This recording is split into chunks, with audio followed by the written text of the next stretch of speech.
in fit with everybody else out there saying. But you only talk to people that put you there, okay? That anything said they were with you. This is the big time. A guy died, okay? So don't make yourself an accessory to something that you didn't do. And you're doing that right now. It's almost midnight. We're tired as hell, and I don't have a lot of patience right now. But I tell you, I can line these walls up with pictures of people that are sitting in prison because they want to do what you're doing, and that's lying. So you're going to get one more chance to tell us the whole truth, nothing but the truth. Because if you don't, your ass is going to jail. Tell it all.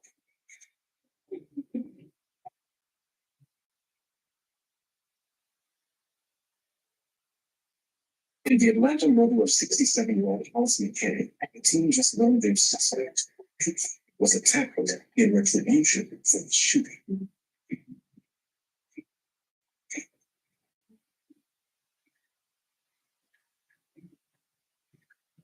You know who he is?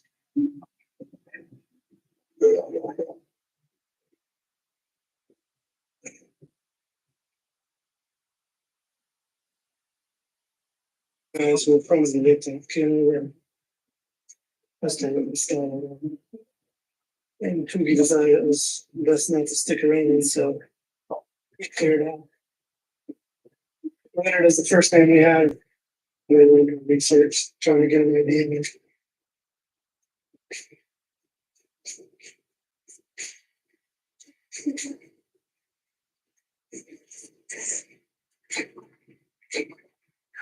The next morning, a man came to us from an anonymous tip line.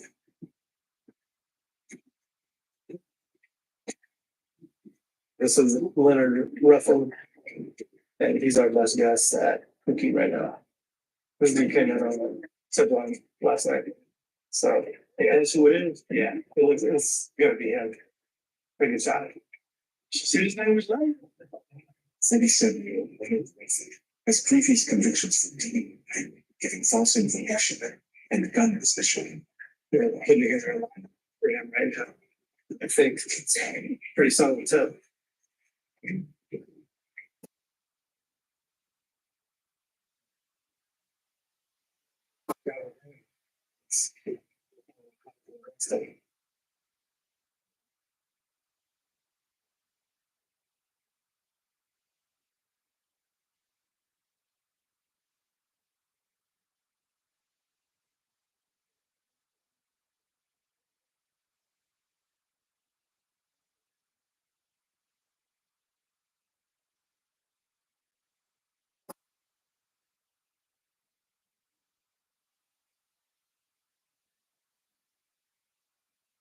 I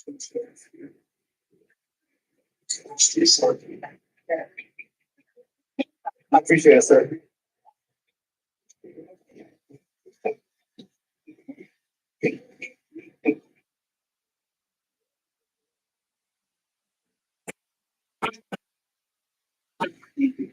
At this point, I'll go ahead and take out a warrant for him so we can get the process rolling to get him into custody.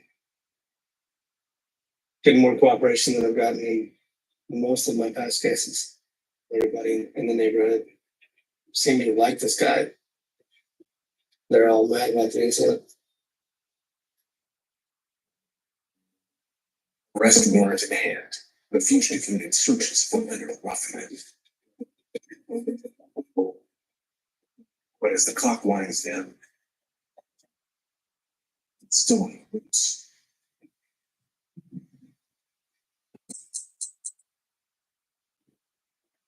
In the first 48, Atlanta homicide responded to the murder of 67-year-old Hollis Moe McKinney. Learned that the suspected shooter was a friend of Moe's named Pookie. Discovered Pookie's real name is Leonard Ruffin and obtained a warrant for his arrest. 4 days into the investigation, Leonard Ruffin was found hiding at a relative's house. We'll see what he says.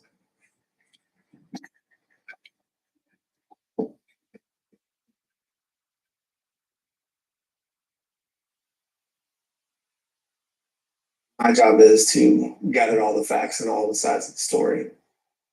Do you want to tell me what happened? Because the reasons can make a difference.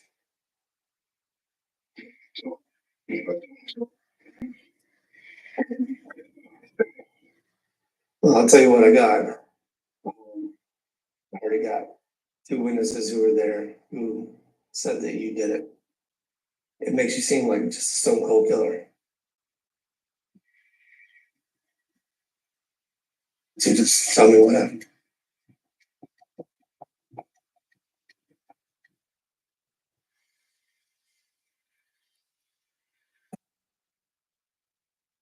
In the Tulsa homicide of 18-year-old Tomas Rodriguez, investigators are questioning a man who suspect Keyshawn Barnes says was with him when the shooting went down.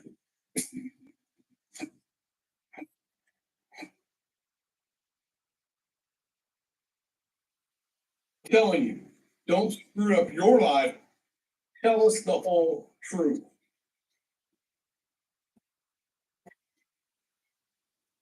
I was leaving, about to go hit me a lick, and then I saw him, Who's him? Cricket. He says Keyshawn also goes by the nickname Cricket. That's info. Just has got a lot of stuff in it, so we went there. He says he and Keyshawn attempted to break into the house. He tried kicking the door, but he didn't go. And then we just walked away. Is there a third person with you or just two of you? It was me. Jay Blood, was he out there involved in this? No, no. Was he involved in this? Just you two? Yeah. Okay, so you're walking down the street, what happens? This black car come and turn and hit the block fast. All I hear is gunshots, and then I just took off running. You said the guy in the black hoodie Yeah, started shooting. What was Keyshawn wearing? no black hoodie. So was Cricket the one that shot the guy? I guess he is. They don't guess it here, Pooh. Don't guess it. Probably wouldn't have to shoot me back. Shot at me first. So yeah, he shot dude. Did you hear the black car ever shoot at him? Nah, Did it sound like there was two different types of guns? no.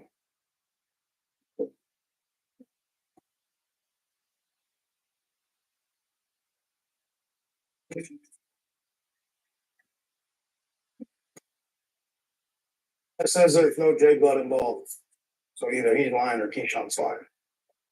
The only person who puts the third person in the lead is There's Keyshawn. Yeah. We know you are. Well, we can always go back and Keyshawn. Next day, the Lawrence squad brings Keyshawn back to homicide. we're going to offer him a chance to kind of explain or take responsibility for what took place out there.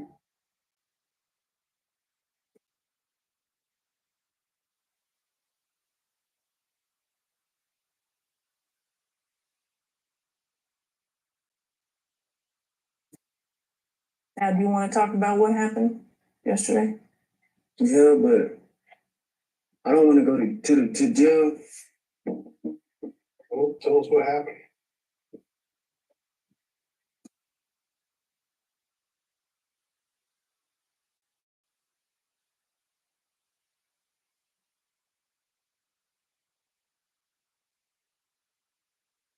I just and I have my gun in my hoodie.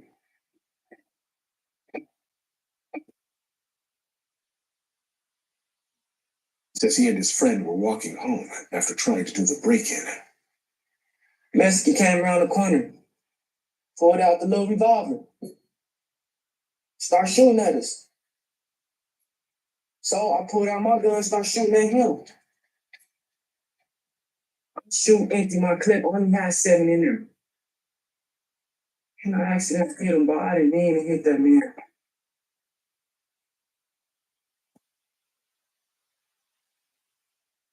Jay Blood's not involved in this. No, I just go to jail, man. Okay. He's nothing to do with this. That's why I feel really so guilty, because y'all looking for somebody else that ain't had nothing to do with it. I didn't know I was gonna hit him. I know he dies, and I felt bad for that man. And kill somebody, and I ain't never killed nobody before. That's what's crazy. You gotta know that when you shoot it several times, there's a good chance you're gonna hurt somebody. You know, and there's responsibility that comes with that. I know.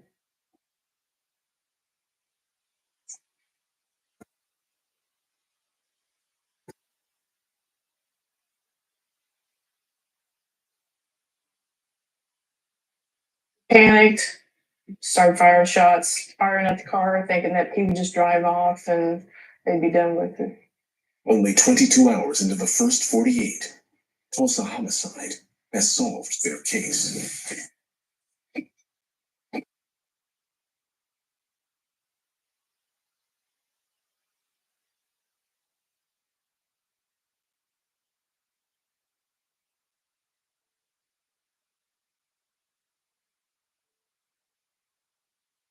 I do appreciate the appropriate response that he came up with at the end when he realized what he had done and the grave consequences that he was going to have to live with because of the life that he had taken.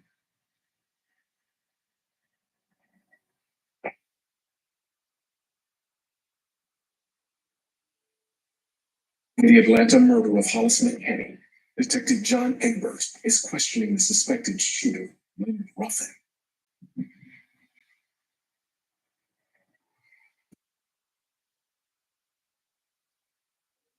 Talk to this girl, and then I just passed out, like somebody put something in my drink.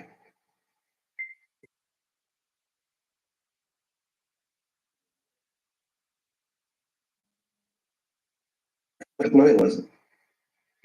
4 or 5. I was really upset. I just snapped. Just because the girls just started shooting. I was just at whoever Yeah. Were you aiming at anybody specifically? just was shooting. But all moment, everybody love that man. That man was a good man. I'm trying to hurt nobody.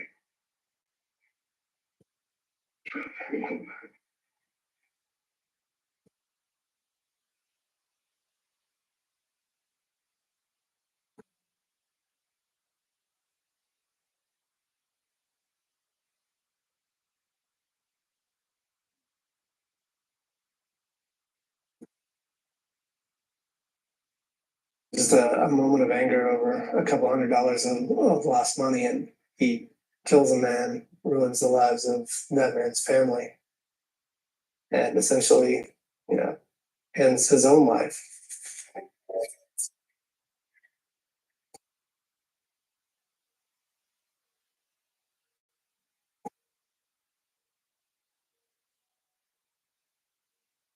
The fact that he could take it all back, he would. Yeah, but he can't take this back. Once then, the victim was well liked. Everyone in the neighborhood knew he was a good guy. He was a guy that you could come over and hang out in his apartment anytime. That's why Ruffin was there. So his door was always open.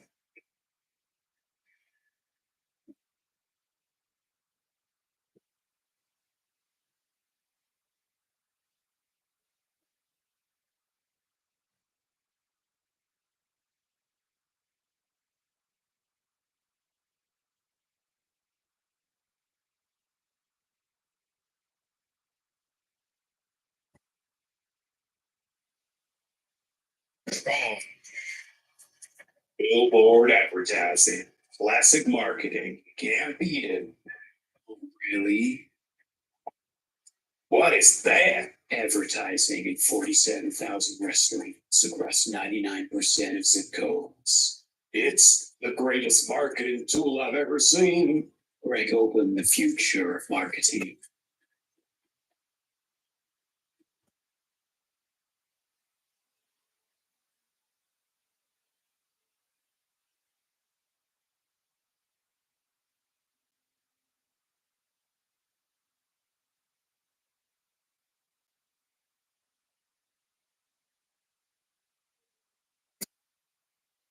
The young kid. A teenager's life cut short 15-year-old didn't get a chance to grow up. when a neighborhood beef My mother, and she left my house.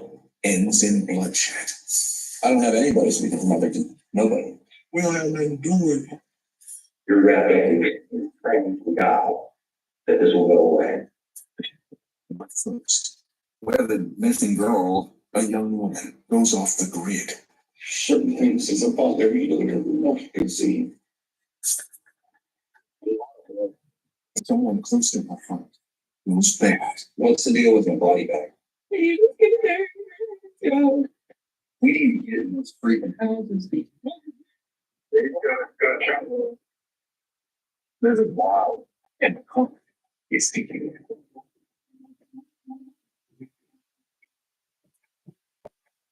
For homicide detectives, their chance of solving a murder is cut in half if they don't get a lead within the first 48 hours. So, mid-December, a local woman has vanished. The family of a woman who's been missing for more than a month is hoping someone sees this story and has information about where she may be. Paul and Cherie Puckett are the parents of Samantha Puckett. They are in fear for her safety. I'm just hoping that somebody will see her and call the police and let them know that she's alive and safe.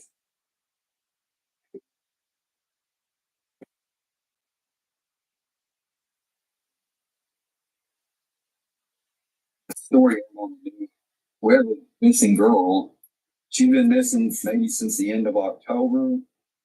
There's a chance that she's dead somewhere, so we need to get further now.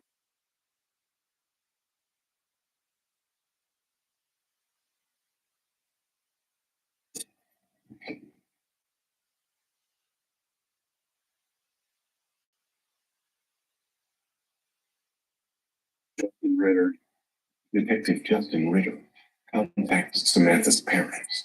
Can you come in and talk to me? Just so I can get my head wrapped around everything. All right, thanks. Samantha's parents are coming in. They're obviously concerned because they usually hear from her every day, and it's been several days. 29-year-old Samantha Puckett grew up in Tulsa. A single mother of 2 children, she is studying for her GED. He walks through the door, and this is all for knowing it.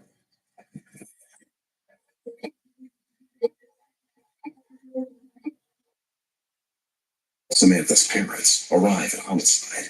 Just kind of want to get a feel for what's going on. You know, by Thanksgiving, when I don't absolutely hear anything, we're all worried.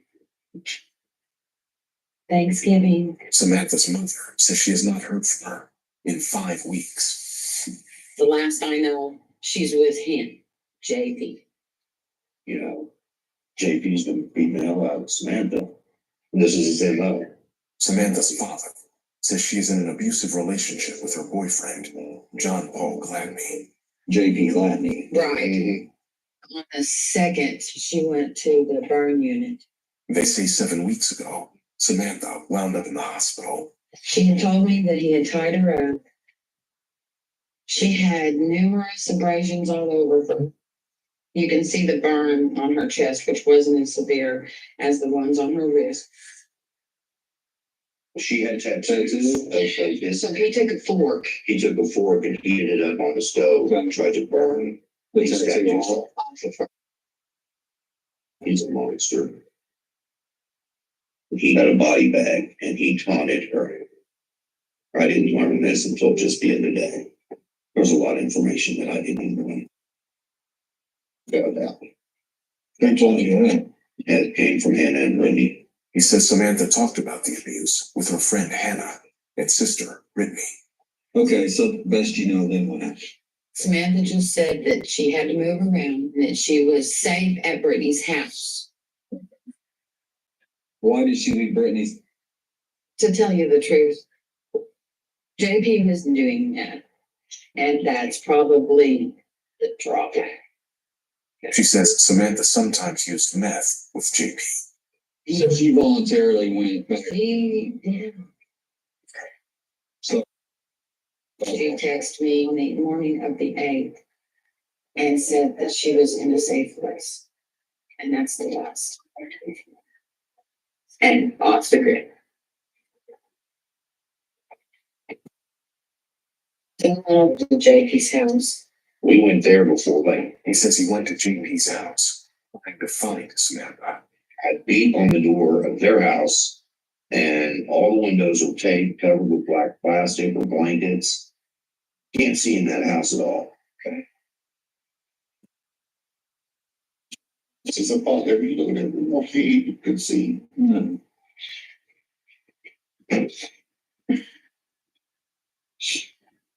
mean, I know it's hard. It is hard. I see her out. She has collections of paper. Hopefully, the best happens.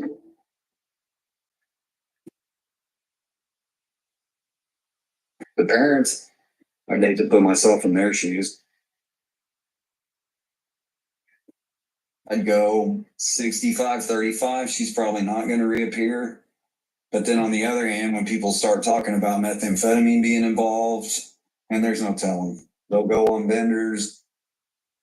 Samantha Puckett's boyfriend is allegedly not a good person.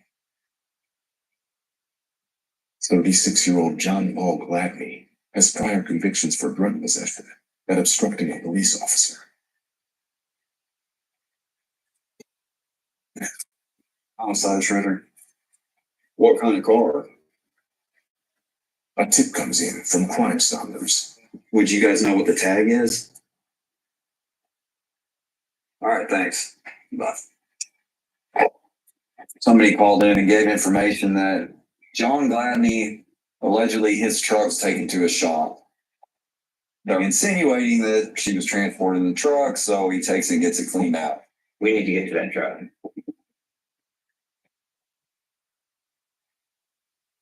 Atlanta, Georgia.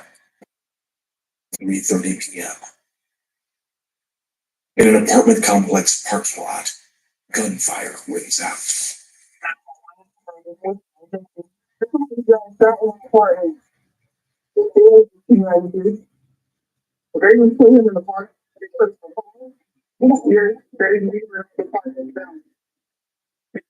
It's drives the teenager to the hospital, and he's rushed into surgery. Sleep. He dies.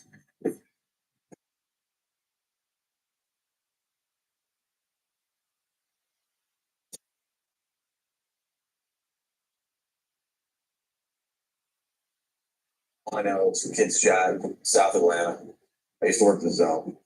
Detective Adam Klein joined homicide 2 months ago after serving 3 years in the Special Victims Unit. Working homicide is, it's not easy. It's not easy on the family. You miss a lot of things because it could happen any minute.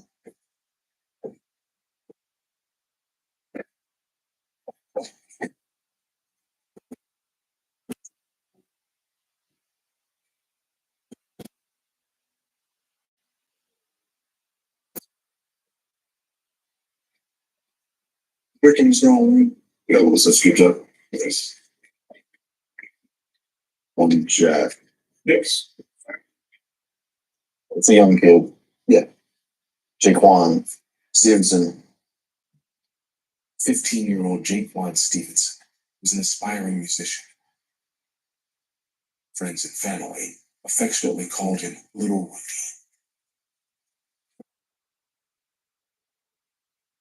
Anybody say anything about green Pontiac? No. Apparently, the victim was sitting on top of a green Pontiac. According to a witness, the victim was seen on the green Pontiac just before the shooting. Gotcha. I'm sure he wasn't anywhere by himself. I'm very 15-year-olds going anywhere by themselves. I'm going to see if the family's heard anything at this point.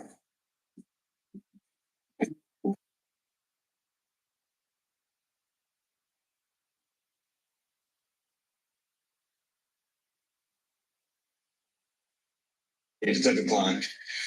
Hey, everybody. I'm going to be lead on this, okay? Take a few minutes long. I'm hurt right now, but I'm sorry. Your son was up at the apartments. Who was he with? You got friends, they know what. I'm sure his phone's been blowing up. What are people saying? Some boy named Tate. That shot my brother. His girlfriend. Because they don't know the shooter's real name. But they do. His girlfriend. All right, well, let me do something. What I need from you guys is find out who was there and get them to talk to me. And obviously, everybody's agreeing. The name of the suspect's possible girlfriend. You see if there's any police reports with them in it.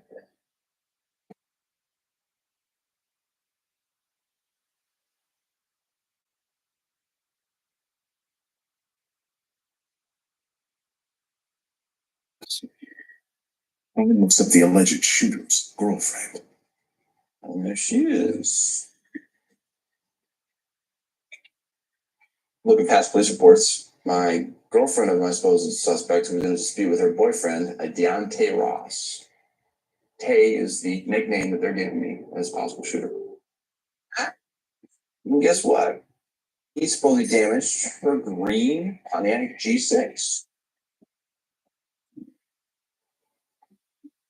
I grew up on the banks of the Rio Grande and started exploring these majestic canyons.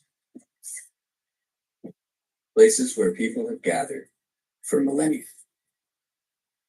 John. Rio Grande.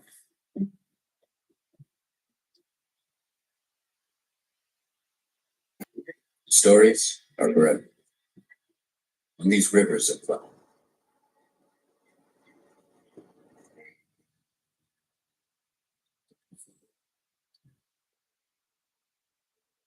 Deontay.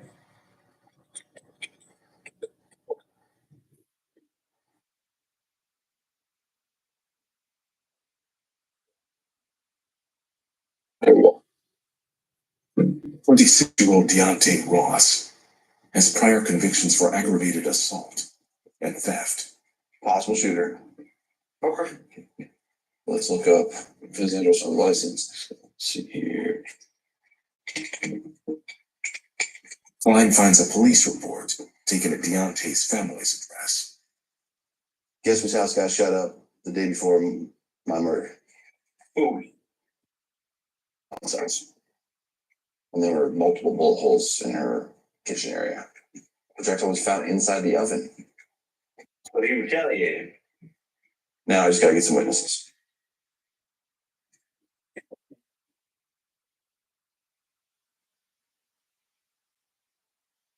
We're headed down to a candlelight vigil for Jake Wan tonight. We want to show our support.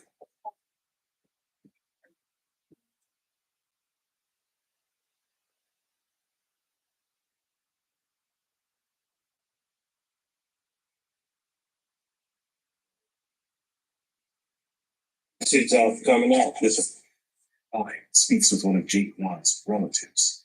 Y'all ever come up with anything? I think we can figure out what's going on. We just need people to tell me they were there. Yeah. Maybe their little friend probably speak up out the wild. Take my carbon. Appreciate you. Yes, sir.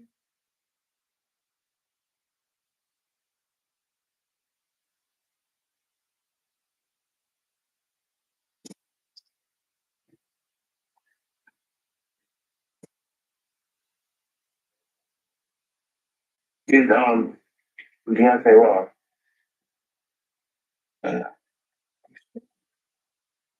Said that something happened between you and some folks. But I don't.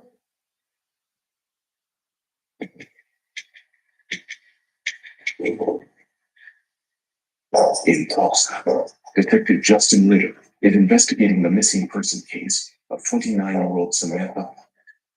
Now, the team wants to know why the suspect's truck was taken to a shop for cleaning.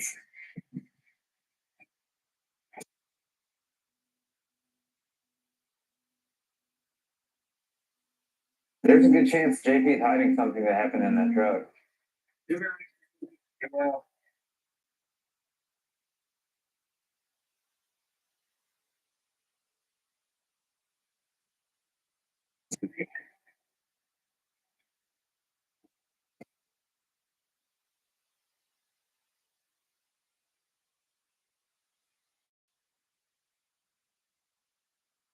So here's the pictures. It's a really nice Yukon. Interesting note is that there is no back seat. The back seat has been removed. It appears the carpet has been torn out of the back seat. Foul play of some sort.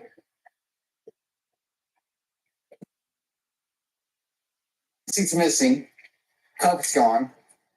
I'm trying to get a warrant for the vehicle in process on the off chance that there's physical.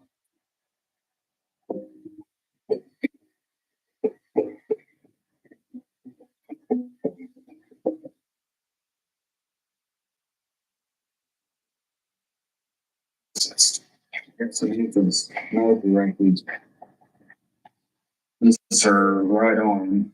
You can see the markings from the fork where the burns are. Makes me think that he's definitely capable of making her go away forever. Samantha's sister and her friend coming in, so I'm gonna see how much background they can get out of JP.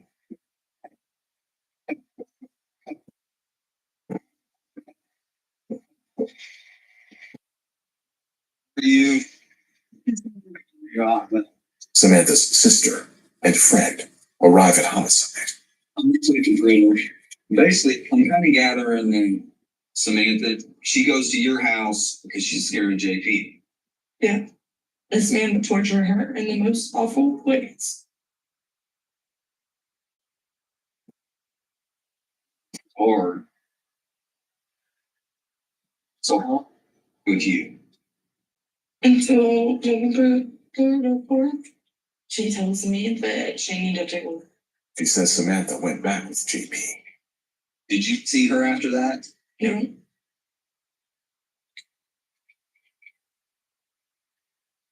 I'm gonna bring this up, but what's the deal with him having a body bag legend?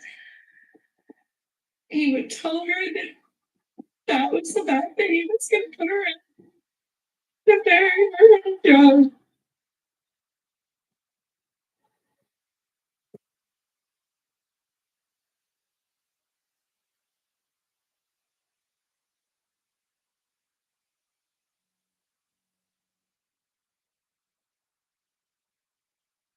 You say his yard?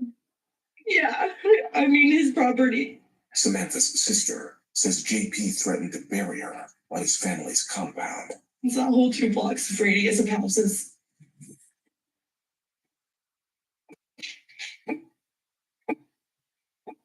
That's his comfort zone. Before you find her, it's not worst case scenario. Well, I'll be in touch. Hang in there, okay? Are you even listening to any of it? Yeah. And he pulls up a map of the compound owned by JP's family. Here's JP's house. I wouldn't be surprised at all if she's in this wooded area. Freaking houses and search those woods back there. Why don't we wait and see what we get out of the car? If we get blood evidence out of the car, then we'll go right then.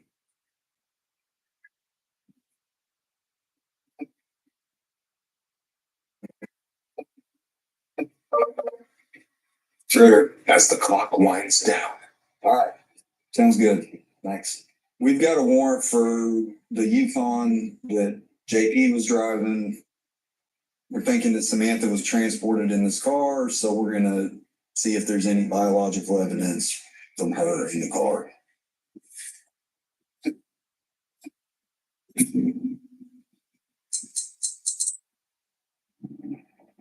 In the first week, Tulsa Homicide took over the missing person case of Samantha Puckett. talked to Samantha's parents, who said she was abused by her boyfriend, John Paul Gladney.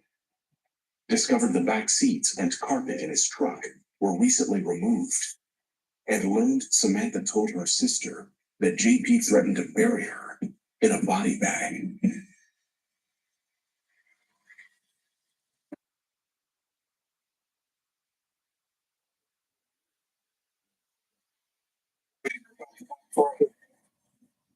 As you really see. And unit processed JP's truck for blood evidence. We're going to spray Blue Star solution in an attempt to locate some latent blood. We're hoping that we'll get some reactions. We're looking for something that's not only bright, but it glows steady. Ready? All right.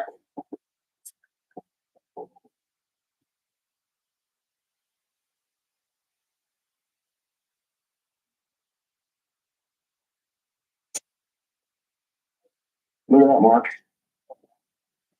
Maybe that's our victim's blood.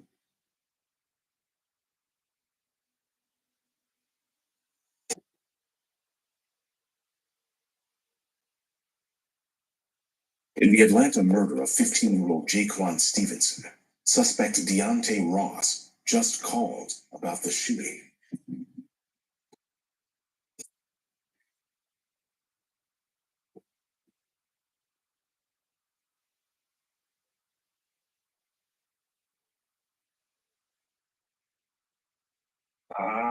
Yeah, I can.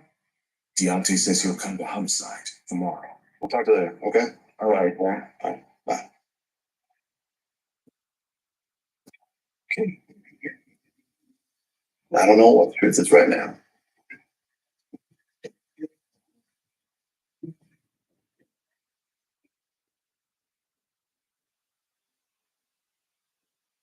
Next day, Johnson, hey, investigate time. Deontay shows up with a relative. We literally just want to get your side of things, okay? You got like 3-4 Dad. He says the day before the shooting, the victim and a group of teenagers were driving recklessly through his neighborhood. I approached guys, like, this ass street.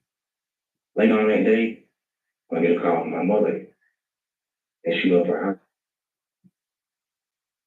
So the next day after that, I'm riding out of the apartment. What kind of car were you driving? A green car. What kind of, my girlfriend was G6. Okay. Anybody else in car? So the guy, they get in my car. He says the victim and his friends blocked him from leaving the parking lot. I'm like, get out the way, get out the way. I'm in the lane, move. Now you stop the car.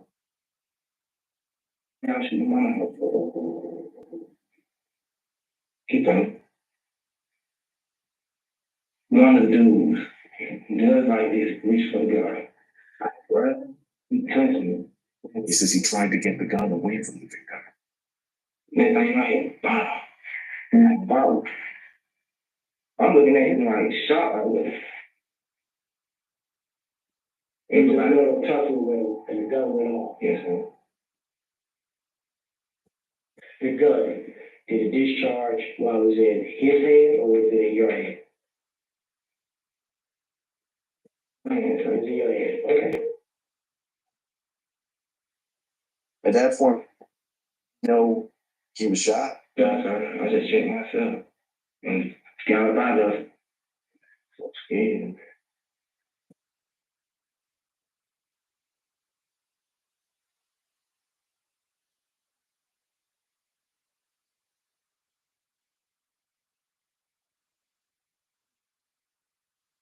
He claims the gun was possessed by my victim. Well, somebody's saying it was the suspect who pulled out a gun. He may have a legitimate self-defense claim. Yeah, well, I agree. I don't have anybody speaking for my victim right now. Nobody. According to Deontay, Jaquan was with a group of guys. So I can figure out who they were and I can get with the family. They're the one that can say, hey, if you love my boy, you need to come forward.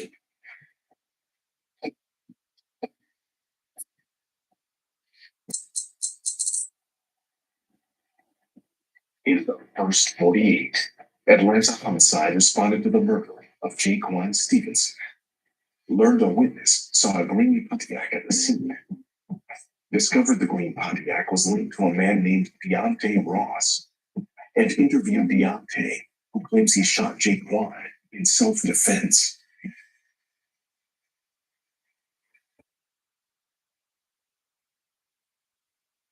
Came through.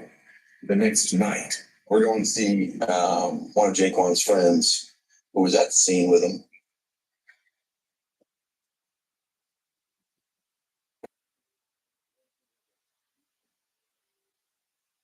Tell me in words what went down out there. Four of us. We were walking in the gate. the witness says he was heading into the apartment complex with Jaquan when a green Pontiac pulled up. Which was Tay and his girlfriend. His girlfriend was driving.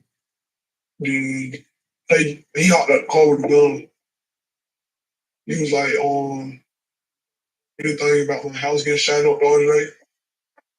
He was like, no. Tay, he got to waving the gun around. I get to slowly walking off. I turn the head. Next thing you know, oh.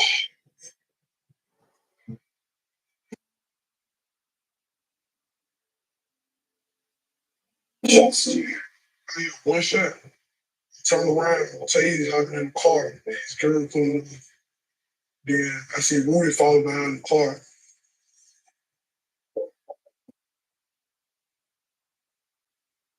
Do you know if anybody ever got into any sort of pushing, shoving? It wasn't none of that. Anybody carrying out there of your group?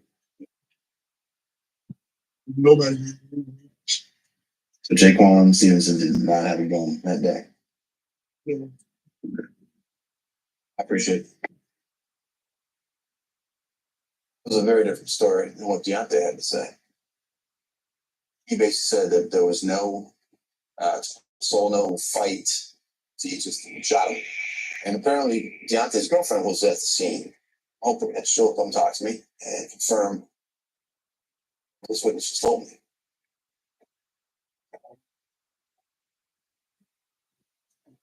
Several days later,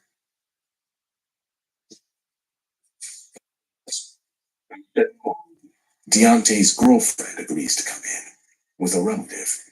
Appreciate you coming down. We was leaving out of the gate. Deontay was driving out on the passenger side. It was like four dudes standing at the gate and we was trying to get out.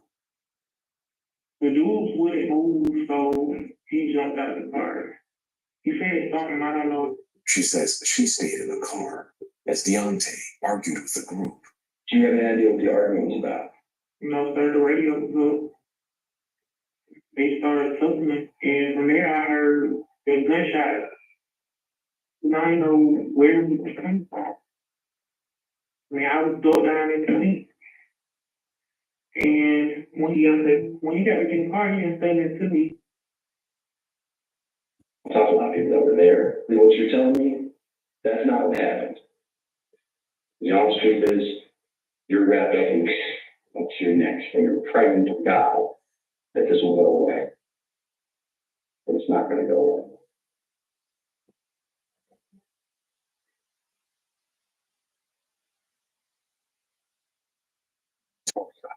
Detective Mark Kennedy in the crime scene unit just found possible blood evidence in JP's store.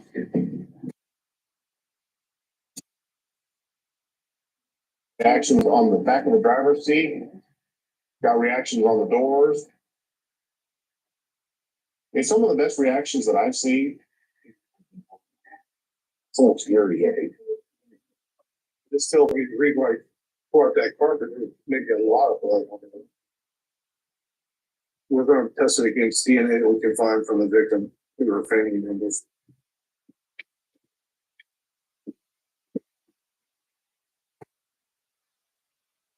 Six days later, Here we go. ethics and search JP's families.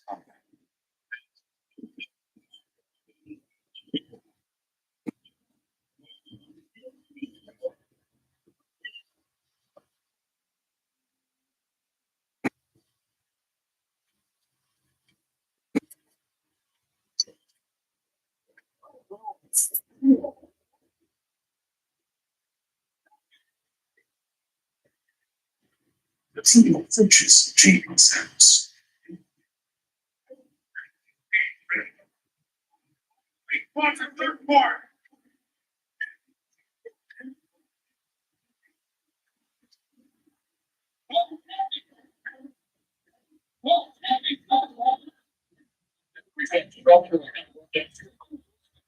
Someone has barricaded themselves inside the house.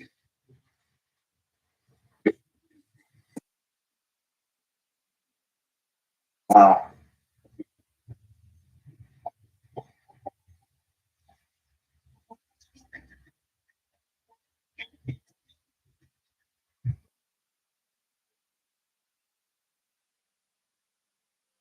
We got definite gunshot wound. Shot fired by him. Also. Oh.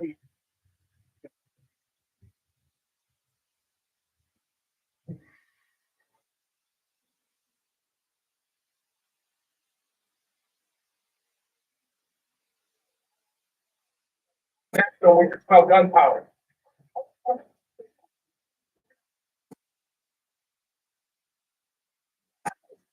This is wild. Secure.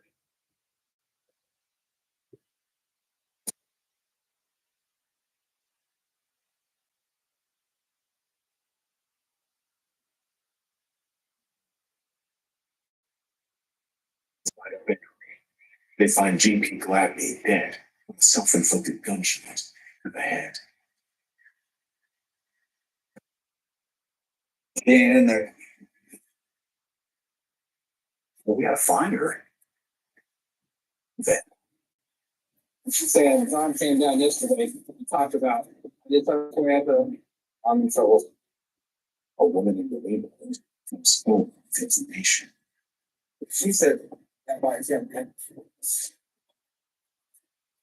don't know what's under the house.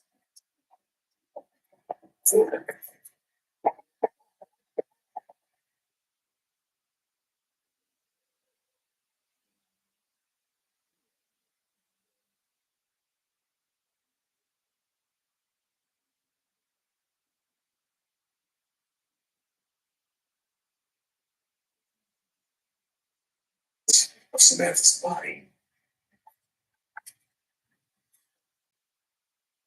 Nothing. She's nowhere around here, but they come up empty.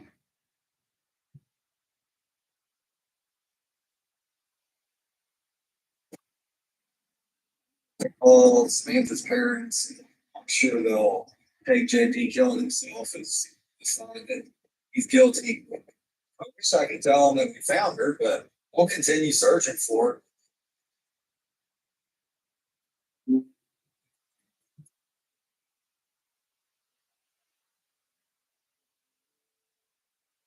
That creek, maybe we can hit that.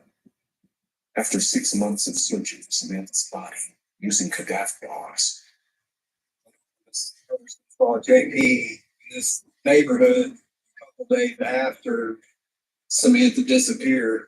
with almost a tip on where she may have been hidden. Thanks, James. I appreciate everybody helping with this today. James Dodson of the Central U.S. Missing Persons Task Force will lead a volunteer search party. Start in the area closest to the highway and sweep south. I got it.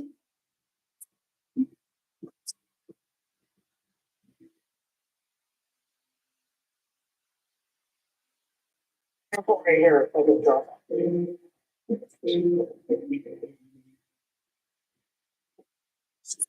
Into the search. I think you got something. See what's going on.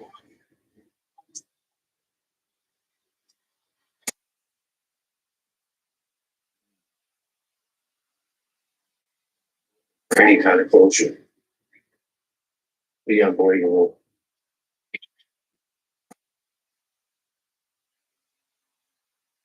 It's just a murder. Wither calls a forensic anthropologist, hoping to determine if the bones are human remains. They have found some bones So I want me to shoot a couple pictures and then send them to you.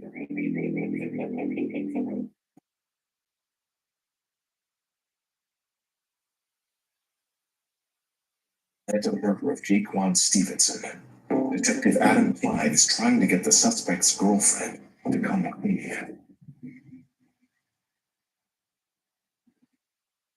All what you just told me is some BS. What I need you to have a little come to Jesus moment here. Please, and think about this. Him and the young man had a confrontation about his mom. Getting shot at. Okay. Is it shortly after Deontay jumped out of the car that you hear a gunshot? Yeah. Okay. Now here's the really important part. Was there a tussle? Not really.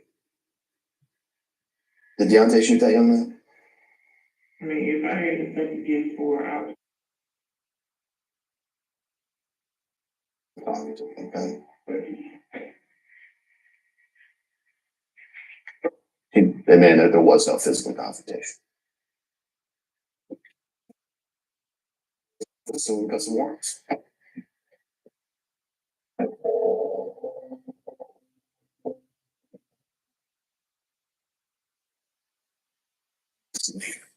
Got a anonymous tip. Deontay was hiding in that house in Atlanta. Fugitive units picked him up today. He didn't come out willingly. He was hiding in a back bedroom. We got him here now, and I'm seeing if he wants to tell me the truth. Yeah, well,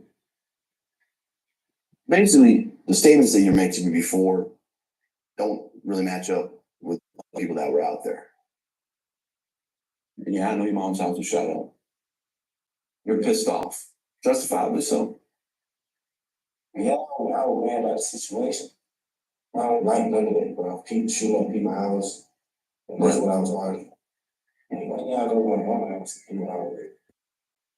I with me, okay, let's talk like me. Right. I'll go to my mother's house, my mother ain't had nothing to do with it. They're trying to make it right. I mean, there was a gun out there. Whose gun was it? This is it, man. This is your time. This is your opportunity to be honest.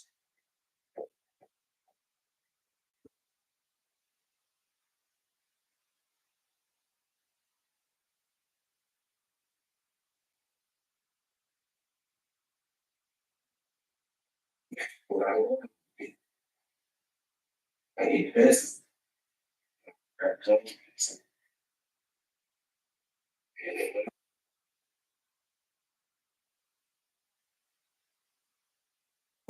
Which people? Ultimately, what it comes down to is you got out of that car and you cranked off a round. You bow. You shoot Jaquan. Some girl says you shot him. And there was no fight. There was no tussle. There was no nothing. I know that. And I had to stand up with guys, you feel me? I could have been dead on the street.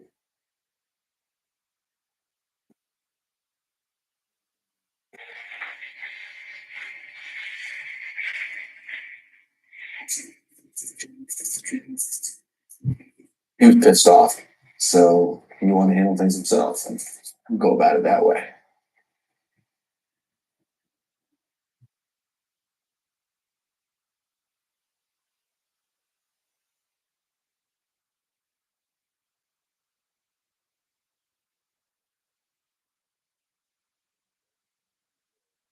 Starts all You know, I never thought this would happen.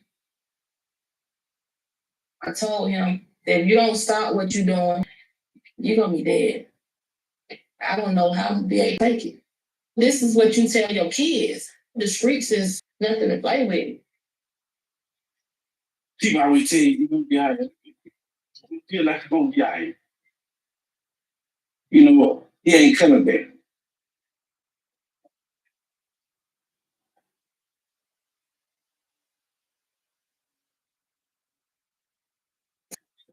Detective Justin Ritter hopes a search party has found Samantha Puckets.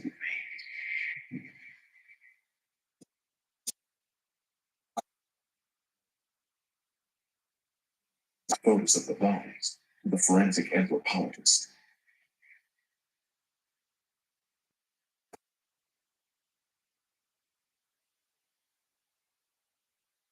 And not human. Probably deer.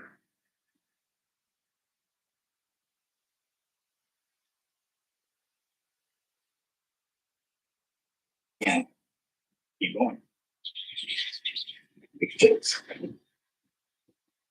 The hardest part about this case is not being able to get her back to her family. I just hope they can find some peace at the end of all this.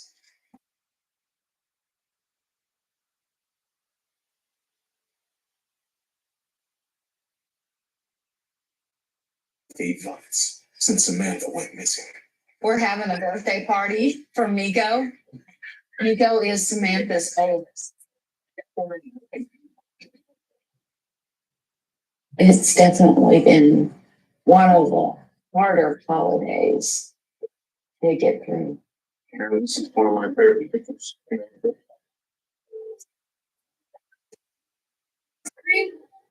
Any chance to celebrate was very important to her. But she loved this. She loved this. To get over losing a child. And I probably won't either. But it would be nice to be able to lay her to rest. She just needs to come home and be with her family.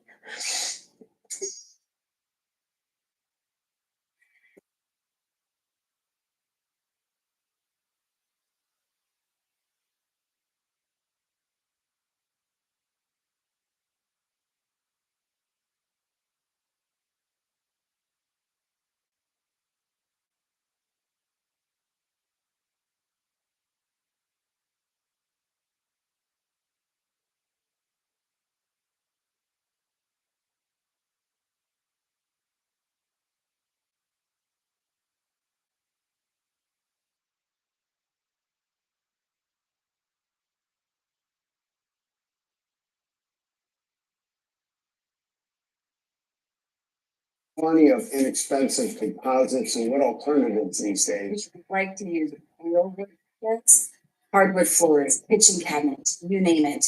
There's nothing that compares to the warmth, the beauty, the durability of real wood.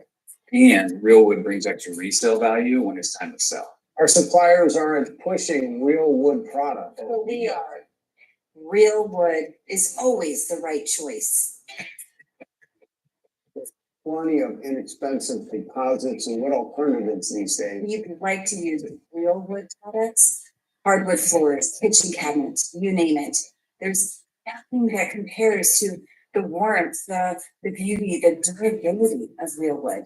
And real wood brings extra resale value when it's time to sell. Our suppliers aren't pushing real wood product. But we are. Real wood is always the right choice.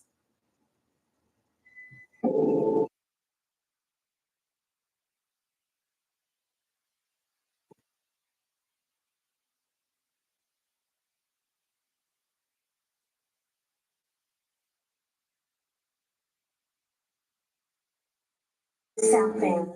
A high school football player guns down.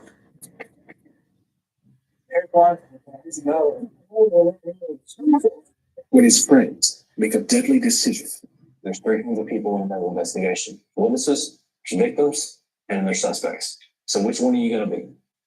Detectives must separate witnesses from suspects to find out who fired the fatal bullet. I mean, our foot team didn't shoot at all.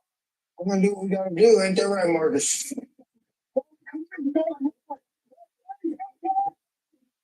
And the fourth is ticking. For homicide detectives, their chance of solving a murder is cut in half if they don't get a lead within the first 48 hours.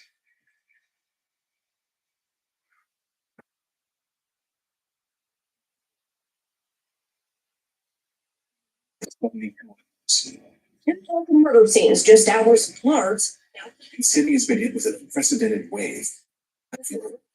Who's had 54th place all the way down to 54th Street blocked off. But while police were drafting the warrant, they got the second call. Shot died in his own doorway. Police say a man and woman were brutally killed. But the deadly wave isn't over.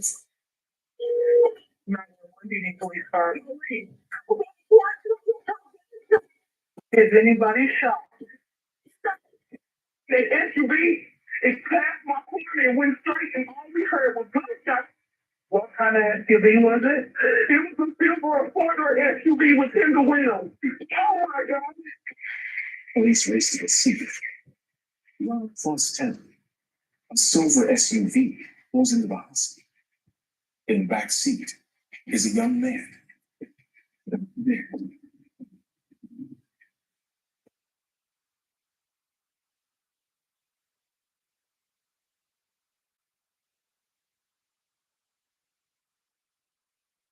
Energy low is low.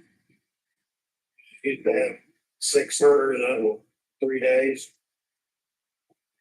But that doesn't stop us from having to do what we're supposed to do. Sergeant Dave Walker heads to the street where the shooting took place. They have a shooting victim that is dead at St. Francis Hospital. He's shot in the back through the car. The 17-year-old victim in the SUV was a senior at a local high school and played varsity football. They have some people that were with the car in custody at St. Francis. The other 3 men in the SUV will be taken to homicide for questioning.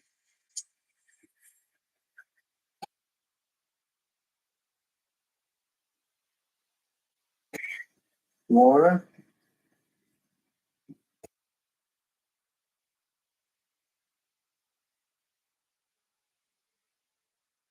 Southbound. And boys were going from. At the time of the shooting, a witness saw 2 young males on the sidewalk as the silver SUV passed by. The lady listener said she heard the shots and looked back. She saw black males down.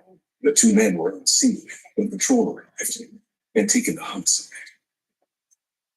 From what I understand, they lived behind the very end of the street. At least one of them does. The pavings are right there on the west side of the street. They don't have one driver. They do about 17 paces. Too.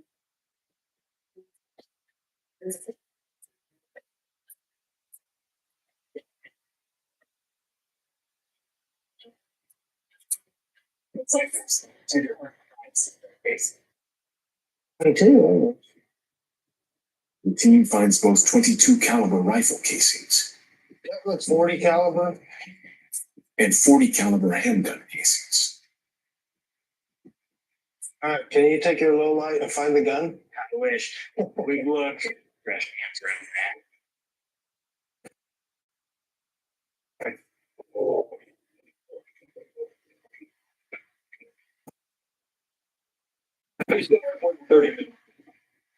I got an hour tonight. I'm feeling really good. This evening, 1 vehicle was hit.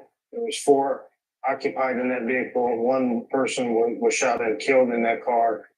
We have 2 people that were taken downtown from here that were on foot. Shooter was on the sidewalk. Not confirmed that are pedestrians or the shooters, but right now I would say that's the avenue we're taking. 6 in less than 72 hours. Obviously, this has to be very frustrating for you guys, just very trying. What is your message right now to this community? Most of these homicides lately have been from gun use. Anytime we get a chance to talk to people about leaving the guns at home, that's what we need to do. Good.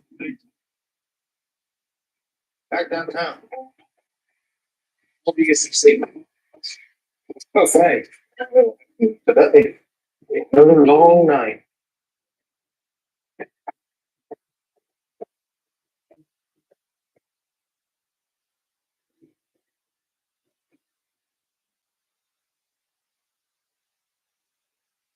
At the car team, Who's driving? Deontay's driver. Zaire is front passenger. Krishan is back passenger. And victim is back. Victim was in the back seat behind the driver. It's Zaire Hoover that I knew from robbery. Detective Matt Frazier thinks Zaire is affiliated with the Hoover Street Gang. I'd be willing to bet those other two guys on the street are from the rival gang. So there's a potential that we might have suspects in custody and witnesses here. Hopefully. Deontay is related to the victim. He's going to be the best chance we get. I'll see that.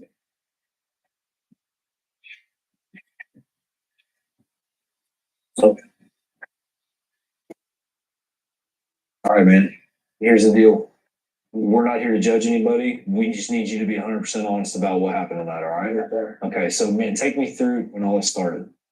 Man, I had Zaire and Krishan in the car with me when I went to pick him up from East Central football practice. I come down 129, bust a left on 31st. We driving down. All of a sudden, we hear one shot, boom. I start looking back, but then you hear boom, boom. Then I start gassing the car. Deontay claims they were targeted on a different street from where all the casings were found.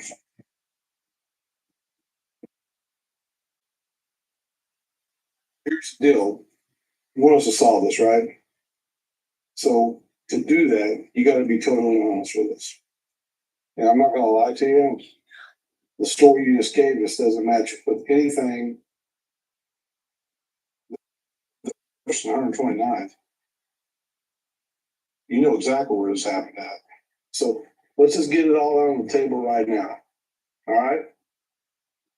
You got something to hide? No, then there's no reason to lie. So what led up to this? What caused all this mayhem?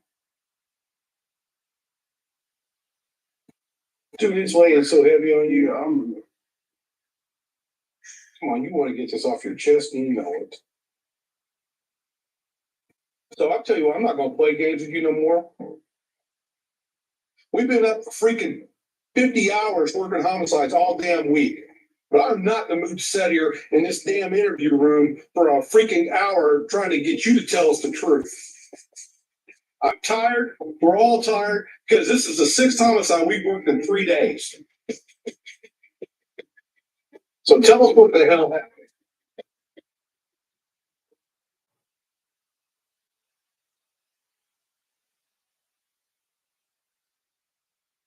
Now's the time to start talking. Or we're going to get up and leave.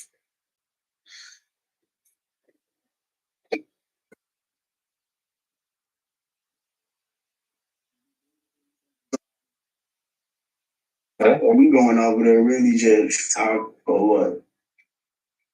Like, yeah, we got some standing outside.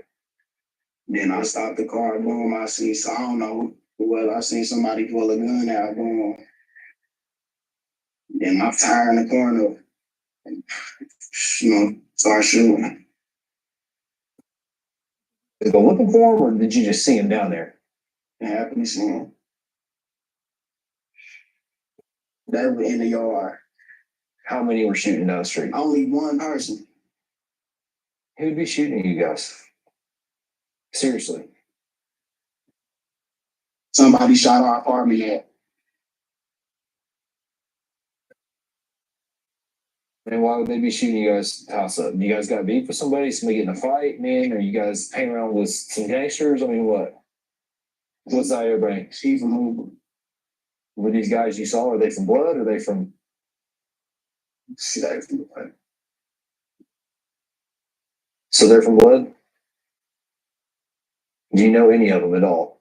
I couldn't tell you exactly who the people even were. I'll ask you straight up. Did you shoot? No.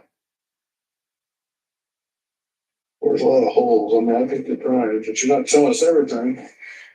When we come back in here in a minute, the games are over. Seriously. And you're not going to get another chance. Period. And we're going to get to the bottom of it. You got me? No, look at me, man. I'm for real.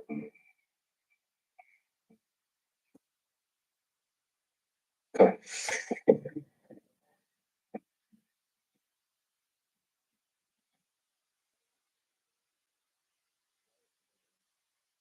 The guys that are back there are from Blood.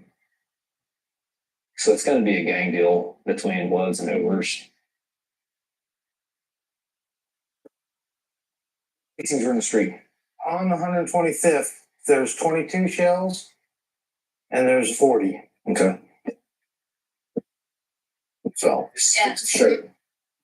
Oh, to me, it was big. Sergeant Marcus Harper processed the silver SUV at the hospital. He hit in the back, hit right through the rear lift gate, rear driver's side seat. Right. Also, one of his side 40 caliber. Really? Yeah. A 40 caliber shell casing was recovered inside the silver SUV.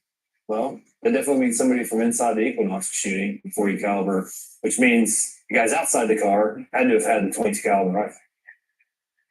Let's go talk to Krishan. Backseat passenger. Krishan's next. We'll talk to him. Hopefully he'll tell us the truth. Oh, man. Okay. There's 3 people in our investigation. Okay. Witnesses, victims, and their suspects. All right. So which one are you going to be? Suspect. Witness. Okay. So let me hear it. We just started driving. We kind of neighborhood or whatever. Why? I don't know. I wasn't driving. Looking for somebody specific? I don't know. Okay. So you guys are driving through the neighborhood and what happens? I guess they see the dudes that they into it with. So let's stop there, okay, and be pretty specific with what you see. How many people do you see out? Like 2. Okay. 2 or 3. What were they saying? They just started tagging us up or whatever. Yeah. And all that. They started tagging. John says the 2 men on foot were flashing blood signs. Then Deontay pulled up or whatever. They down the window. They start getting into it. Next thing I know, all I hear is shooting. He said that's when a bullet struck the victim. Like I'm hit. And I just let him fall in my arms. And I was holding. The gun. The one with the braids on the dress. Because I saw him digging in his pants like this. Okay. I ain't see him pull it out. I just heard gunshots. And I heard it hit the car. You know, who inside your car shot? Here. That's right there.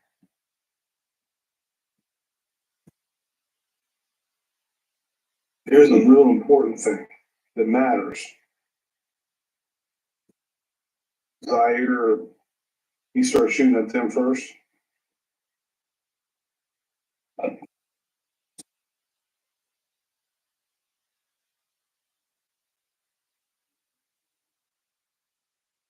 I've been out here to tell you the truth. You shouldn't be ditched, officer. You know where? Oh, after he got shot, I wasn't paying attention to nothing else. My glasses, my lens had came out from us falling on the ground. I couldn't see nothing. You're honest. You know, and that'll take you a lot of places. Yes, sir. We're gonna get you out of here, all right? Detectives have Krishan Smith taken back home. Yeah, man, Krishan told us the whole truth from the get-go. Man, Zaire sticks a gun out the window and pops off some rounds, and they shoot back and end up hitting the victims in the car and ultimately killing him. So They're out there shooting at these guys, you know. Because it's self-defense. I think if we talk to Zaire, we're going to read it from here on out. We'll save him for last. Right. this is Zaire. Zaire Ross is 18 years old. Man, if Zaire shot first, he's gonna be responsible for his buddy's murder. But right now, we gotta go back in with Deontay, because he had to have driven the gun somewhere before they got to the hospital.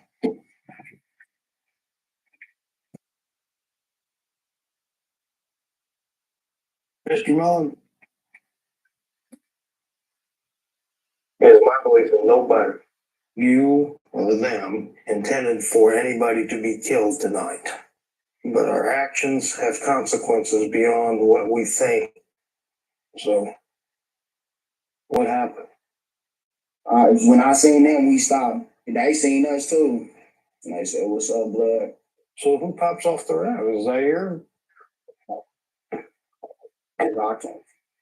You have to.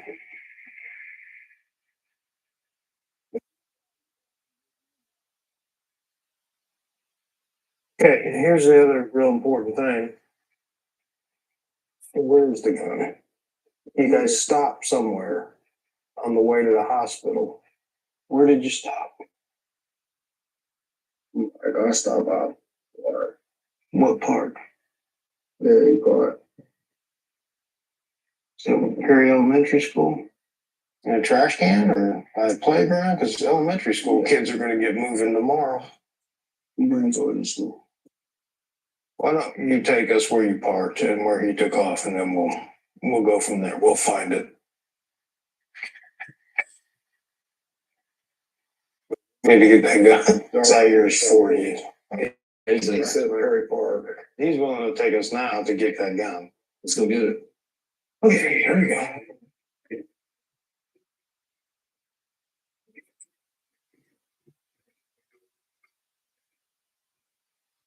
The victims all need us to do our best job.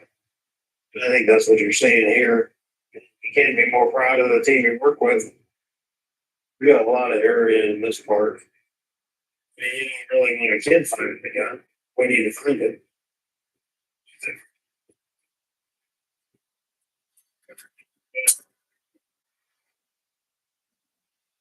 Pretty well, dude.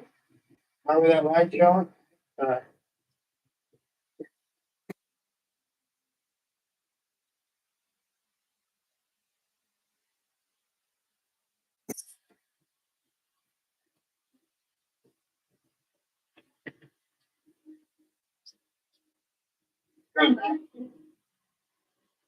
Cool.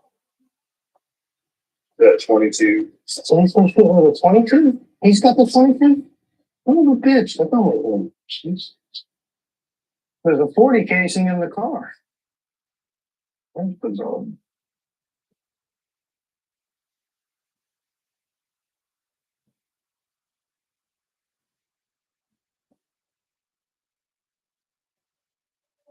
There it is.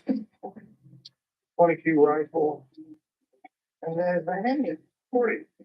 Oh, how did you both of them? Now we have confusion.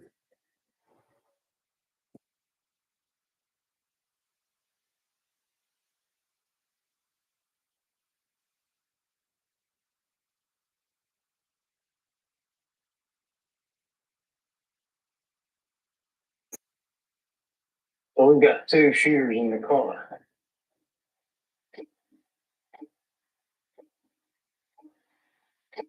What confused me is I'm thinking the 22 guys are on the foot shooting back.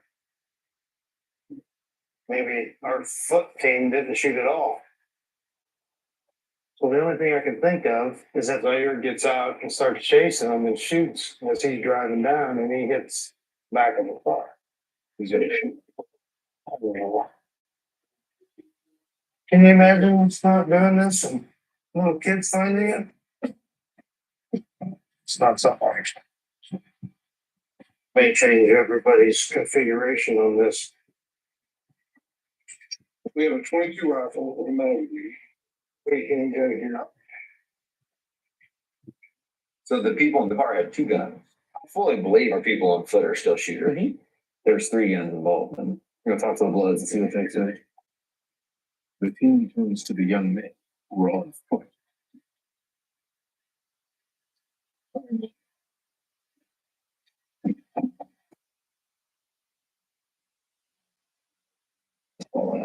Okay. So all I'm asking you to do is to tell the truth. He says he and his friend had just left his friend's house. I see it's called Judge me real fast. Joe. You got shoot. And you gotta start getting handled. Why would they shoot at you?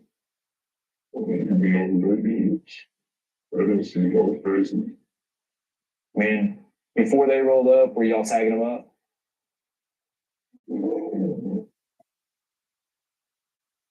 See, is there more than one gun in their car?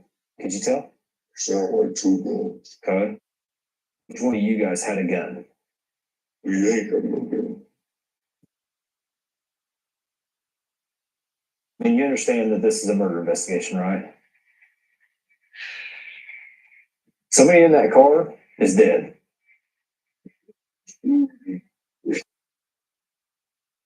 I agree with you. But somebody shot back. I ain't got no gun to shoot back. And then that's why we done. Who did then? I don't know. Who should?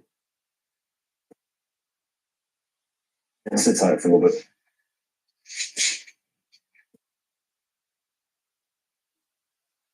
Gunfire to where you thought. The other one? Yeah. Listen, first thing. Detective John Brown is interviewing the second man who was on foot. But he also claims he didn't fire back. This is so annoying. So annoying. All they have to do is say, dude, the guy was shooting at me, so I shot back. That's it. We're done. We can go home. They can go home. What do they say? Oh, they don't know anything. Seriously. I mean, they were shot at, but they didn't shoot at anybody. And that could very well be true. They didn't shoot. How does that round get into the back liftgate of that car? You still gotta go talk to Zaire.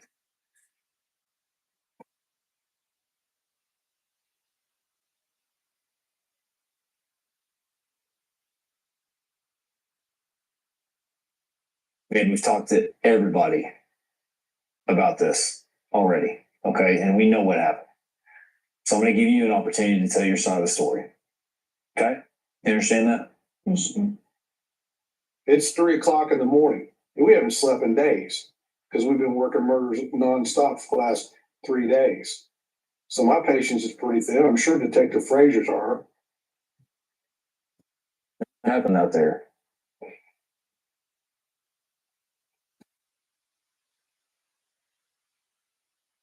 It's okay to cry, dude. Let it out. We need to get through this. Okay? So as you guys roll by the house, what are they saying? They just went on it. Okay? They didn't take their eyes off the car.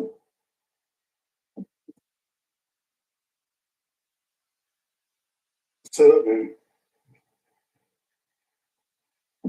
What happened then? But they came outside. Came outside from where? He says someone came out of the house the men on foot were walking away from. Until the guy started shooting.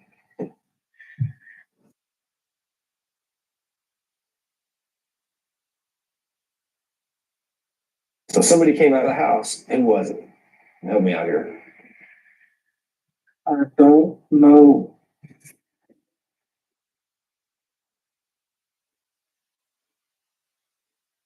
And what happened after that? Shot that. Who's we? Me. Who else?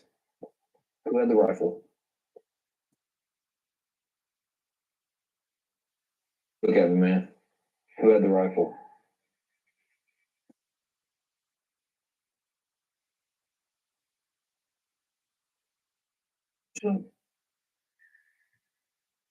You're honest. You know, that'll take you a lot of places. Rashawn? How many times did he shoot? Man, here's kind of the story I'm getting. You guys roll by, they start talking, and man, you shot first. Did you shoot first? A lot of people. I mean, you did. You were over there in their neighborhood. You went down their street. You knew who they were. So why? Everybody said it was your idea because you had problems with these guys. Went over there with a purpose. No, you start clutching first. All right. and if you see them clutching it, I get it. If they're putting their hands in their pants, right? I understand. You're not gonna wait, are you? No, you're not. So is that the reason you shot first? I mean, you shoot first. Rashawn Shepard. Rashawn. Like when dude was coming outside, Rashawn about to shoot. He gotta decide, he's about to shoot that. Okay. Hey, look at me, man. Just bear with me. I just want to get this straight. So this guy that came outside on the porch, who do you think it was? Oh, no. Okay.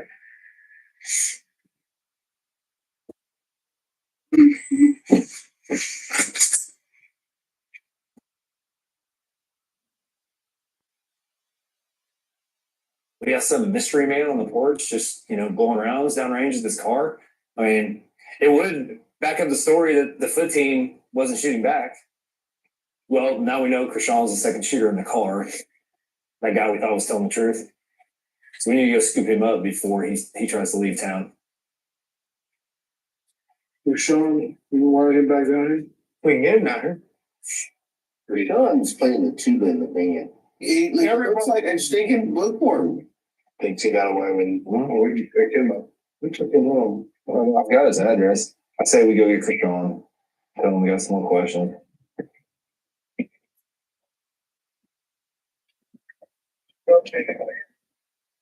John Brown and Corporal Nathan Shook head out to the house where Krishan was drunk. Gotta be this one here. Cards in the drawer. He's probably here.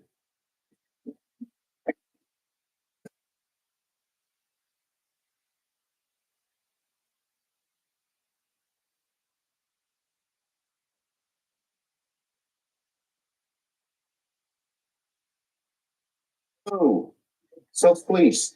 Hey, is Krishan here?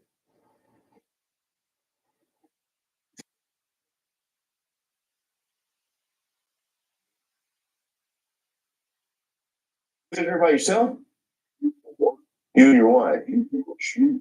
I understand. I'm sorry, but he told us that he lived here. Tall black kid, glasses.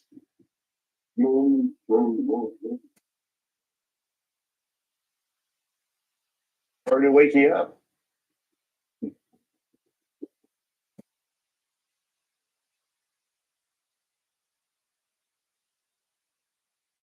Like he doesn't know who the guy is. Why the hell did he lie to us? I think Rashawn's here. Let's go knock on the door again.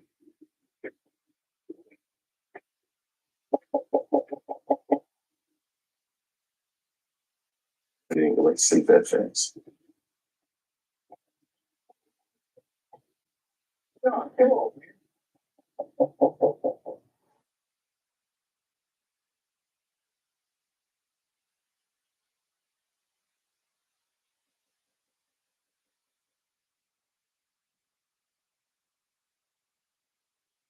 There you go. Sean Smith, final results. Okay, then we need to go back downtown right quick. Because you playing games, what you did, officer gonna throw some handcuffs on you.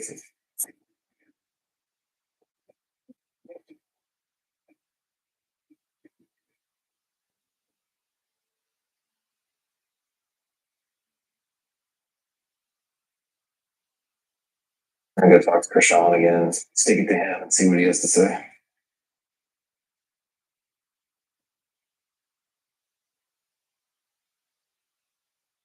All right, Krishan, man.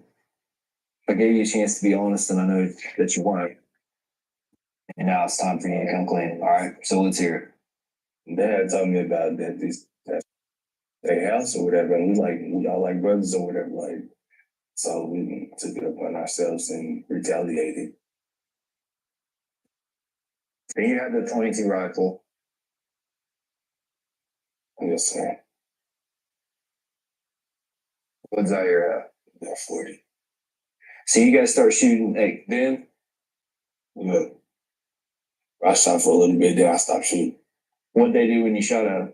They fell to the ground. But when we drove off, we stopped shooting. That's when they started shooting. And they started. As you were driving away? Yes, it was we were driving away. I saw 3 people. It was the third person. Like on the porch. I couldn't really see their face in it. All right. Sit tight.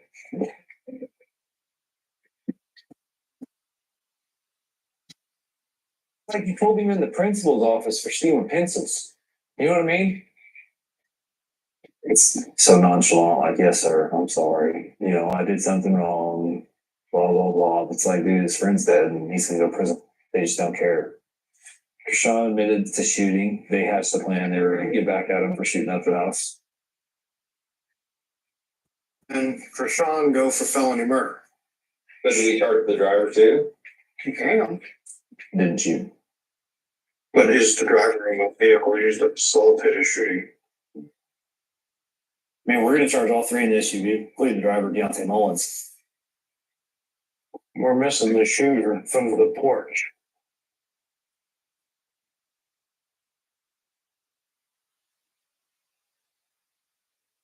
Thing that no one is explaining.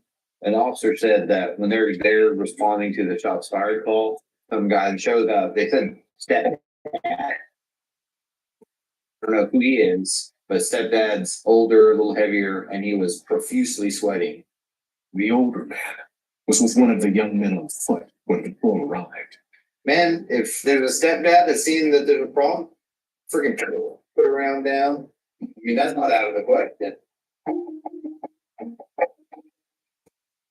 He searches the database for names associated with the young man's address.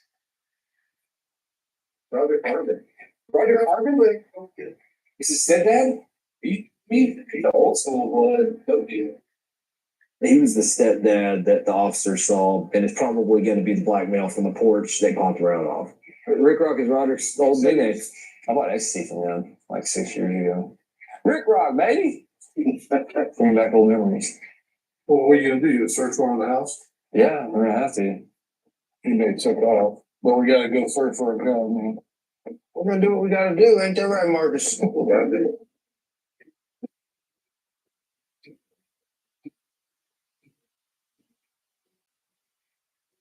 The team arrives at Roderick Harmon's house, just down the street from the crime scene.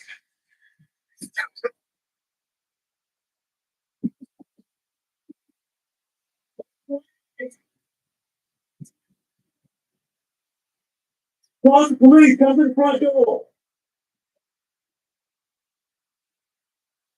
They don't. Police, search warrant.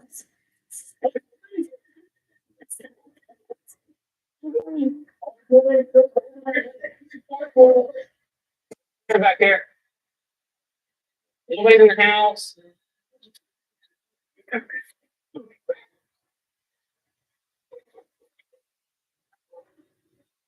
Some guns still there.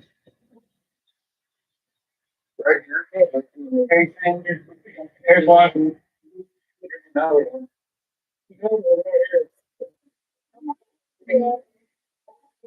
16. 16. I mean, it just confirms that they're shooting from the yard of the vehicle. Down the street, where the other casings were found. So you're talking that these casings are here, and they keep driving all the way down and hit the corner, and he doesn't start shooting them until they hit the corner. Shot at down the street. Suspect car starts to make the corner. Here he comes, starts blasting down the street, and he needs to go through the lift gate on that car. I think his self-defense claim just got a lot weaker as far as Roger Carbon goes. We need to find him.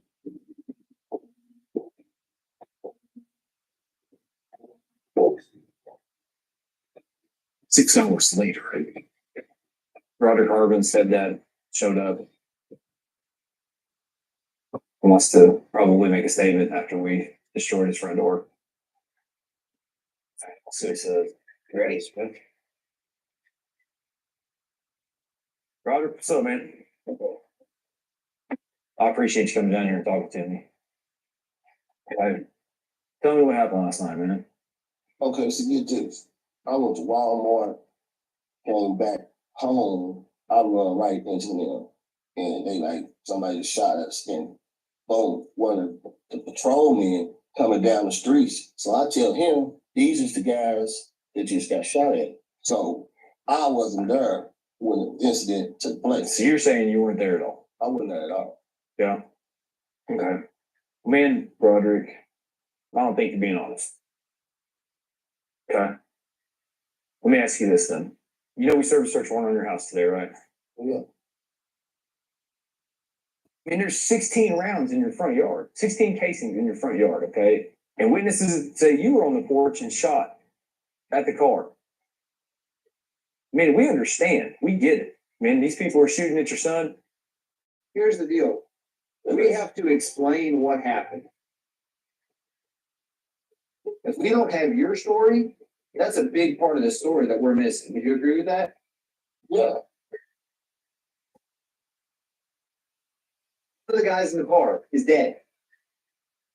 And two of the guys in the car went to jail last night for murder because their actions caused the death of their friend.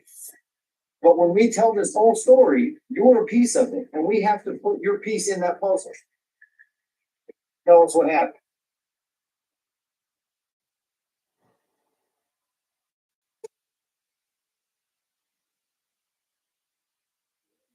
We're thinking, because we don't know. And we weren't there.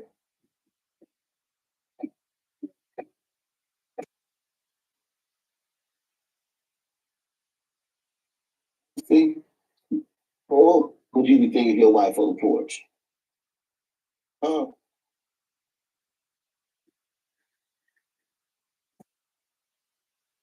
Spouse, she was my mother, the wife. But she running toward her son. How my wife gonna get smoked? Okay. So you see them shooting at your stepson and his friends? Seen him murder my stepson in my eyes.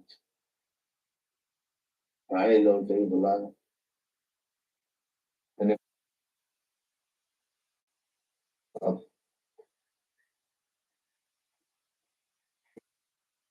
especially me, or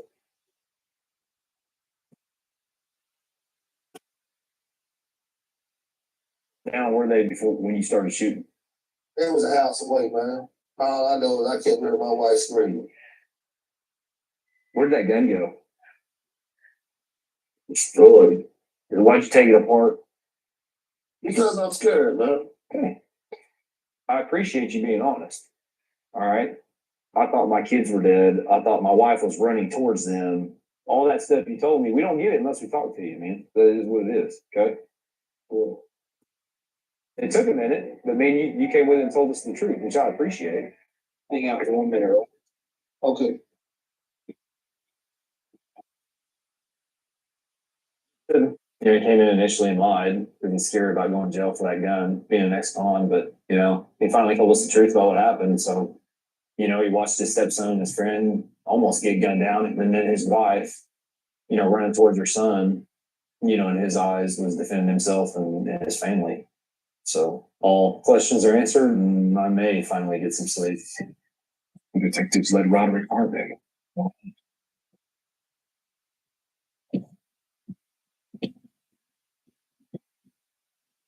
The next morning, Decisions made to charge Zaire and Krishan with felony murder since without shooting at the two ground team members, Papa Harmon would not come out of his house and shoot at the car. My initial thoughts were that Harmon should be charged with murder also. He turned himself in, and then this is where it turns over to you, Matt. He had next on, he's in blood way back. At the same time, he's got a job, haven't been here for a while. So he was like, man, my kid's dead, and I thought they were gonna try to shoot my wife. I didn't want to kill my wife, I didn't want to kill me, so he subsequently fired 16 rounds. It's felony murder on the because they're the ones that bring in the gunplay initially, and Marvin was justified.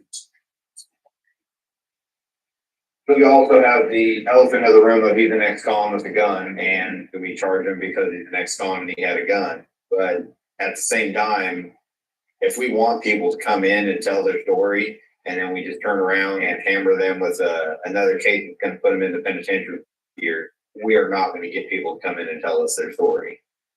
flip side, Nathan, I understand we need people to come in, but he didn't come in. We had to go do work to get him.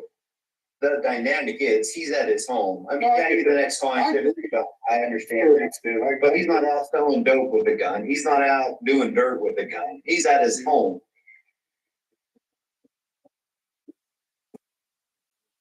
Left in the first 48, the team decided right in self-defense. This is what we do. You come in and you tell us a story that makes sense. We're not just gonna throw you in jail. And if you look at this situation, if Marvin is a police officer and a police officer was standing in that yard shooting down the street after seeing what he just saw, would we charge him?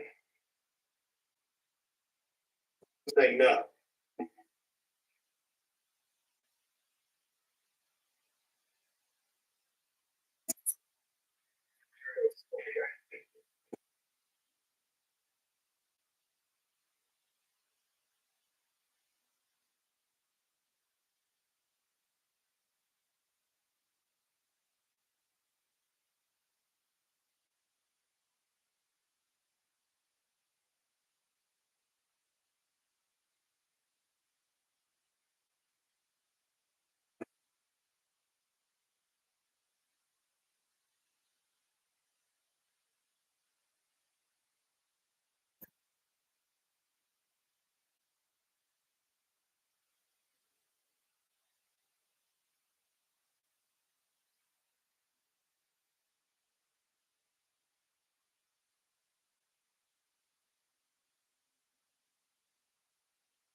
Here tomorrow, see you listen. A detective's unsolved first case. We're working a murder. All I'm asking for is a little help. Comes to life after nearly 2 years. Dude, it's amazing. Like a needle in a haystack. Like, I just saw something I shouldn't have. I'm a dead man's old friend.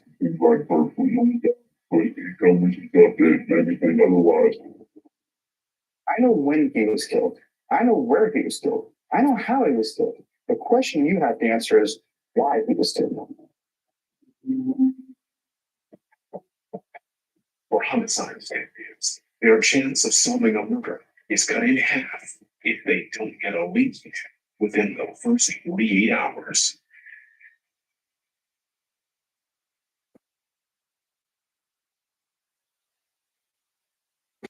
I've been with the department like what, 11 years now? Yeah. Yeah. I think I might be looking for something new. Another line of work. Spend some more time with my family, you know? Oh man, he's out here long. I'd really love to solve that Ray Howard case. 12 months ago, 41-year-old Verlin Ray Howard disappeared. After serving in the Navy, he worked as a welder for 17 years. He never married and had no children. His body has never been found. He didn't pick up his paycheck. I mean, he just left all his belongings, his car, everything. So, I mean, that is definitely odd. Ray's roommate, Robert, reported him missing. He had told me that he may be going to Kansas to get some furniture that weekend. This trip to Kansas never happened. Ray's roommate, Robert Tyson, became a person of interest when detectives were unable to corroborate his story. You know Robert Tyson? I do. He's my ex. He's like, I didn't tell them that we had a fist fight the night before. It's not gonna look good on me. If you're thinking about motives to kill Ray, one would be, 25 grand in his 401k. When did he sign that over to Robbie? A couple weeks before it's either you or there's something that we're missing. I don't have an explanation. I don't know. It's not me. I've been cooperative. I have nothing to hide.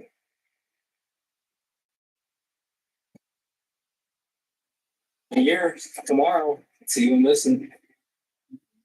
This is my first case. First case I got assigned to homicide. Still bothers me that we haven't solved it. Ray's family needs some answers.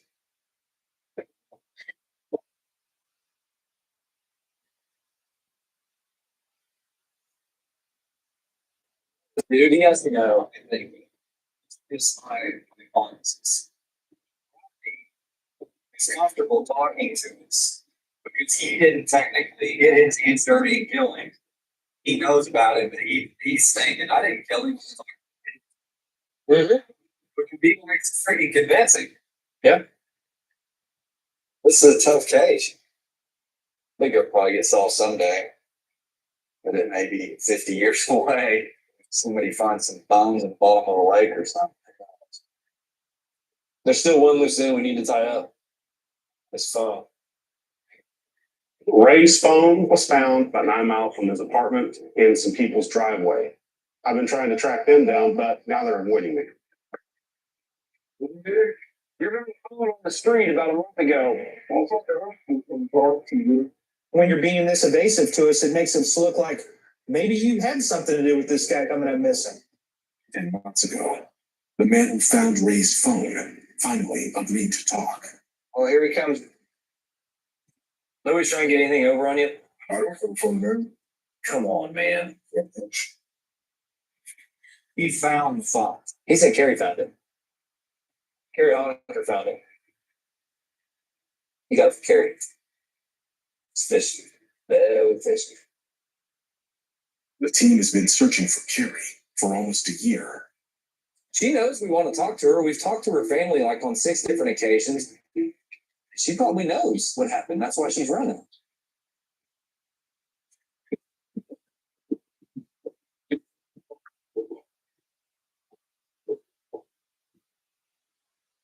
Right where Ray's phone was found, so we're gonna see if Carrie's by here at all. There's just crap piled all of him forward.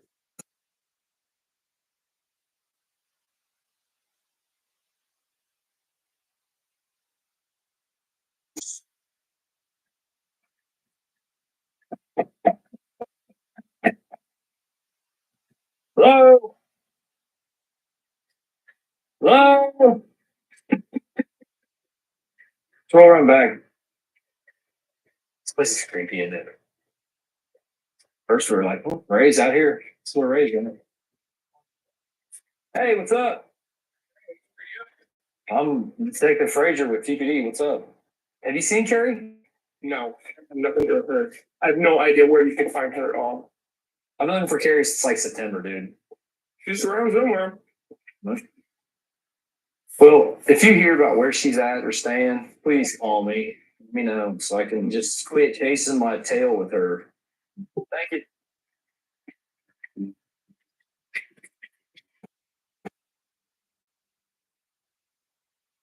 Months later. We got a tip on where Carrie was located. Finally, we went down there and we sat for a little bit, and she started me walking down the road. So she's down here, and we're getting ready to go talk to her. I'm hoping she knows where Ray's body's at. I'm hoping she knows who killed Ray. I'm hoping she knows all that stuff. Holy, Carrie, what's up? How we doing? I'm Detective Frazier. This is Detective Ritter, okay? Yeah. And we've been looking for you for a while, obviously. All right. Yeah. Damn near. Actually, a little longer than a year. So we'll just kind of dive in here. On September 9th, 10th of 2014, it's a while ago. Did you find a phone on the side of the road? Yeah. Like a brand new, like white stuff like that. Okay. It was like almost directly by Delaware Creek. Okay. Bridge. And it was intact. It wasn't like shattered. No, I mean, everything was great about it, except it didn't have a battery and it didn't have back. And nothing was damaged on it. Was there any blood on the phone at all? No, there was nothing wrong with it. Nothing. It wasn't even dirty. Did you? This is going to be kind of a weird question. But when you found that phone, I know it's been a year ago. That's fine. Like in that area or the creek or wherever on your path, Did you ever smell anything weird? Nothing. Okay. And what did you do with the phone when you found it? Like actually service on it, like phone people. You know, I couldn't get it to trickle charge or anything. So I was just like, I decided. It says after 2 days, the phone stopped working. So she gave it to her friend. And then I never saw it again. What are the chances that phone's around anymore? You know a guy named Ray Howard? No. No? You ever heard of a guy named Rob Tyson? Nothing? No? Basically, here's why we're here. The guy's phone that you had is missing and probably dead. Okay? We're homicide detectives. Every day. Can't find him. You don't think he was like in the next or something. It'd be great if he was just in Mexico. I mean- But that's not the case. He's not skiing in the Alps. He's not missing. He's dead. Yeah, that's sad. Now I feel really bad, you guys. Like I didn't come straight here and talk to you. When thinking like that was that big a deal. Big deal. You really found this phone on the side of the road. You have no connection to it. Yes.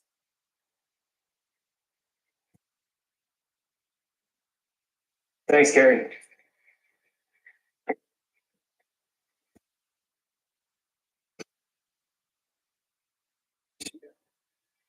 She didn't know anything about it.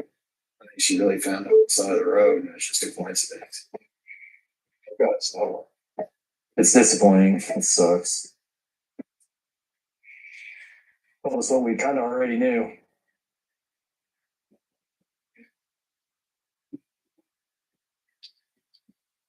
Seven months go by without a break in the case. News, possible human remains were found in Vera. This is just outside of Ramona. Surveyor made the discovery. That surveyor told investigators that he found what he thought was a human wrapped up inside of some type of material this afternoon. Investigators are now waiting for the medical examiner's office to test what was found to make an official determination on whether or not it was actually human remains. Ollie, what's the deal? Yeah, how was he found? A road surveying crew was up there and just happened. It was one of those things probably where the sunlight was just right. All the conditions were perfect where something caught their eye and they went over there and they said, holy, it's a person's bones. That's a person. They were lucky to find it was like a needle in a haystack. I think it's him. I do too. I'm positive.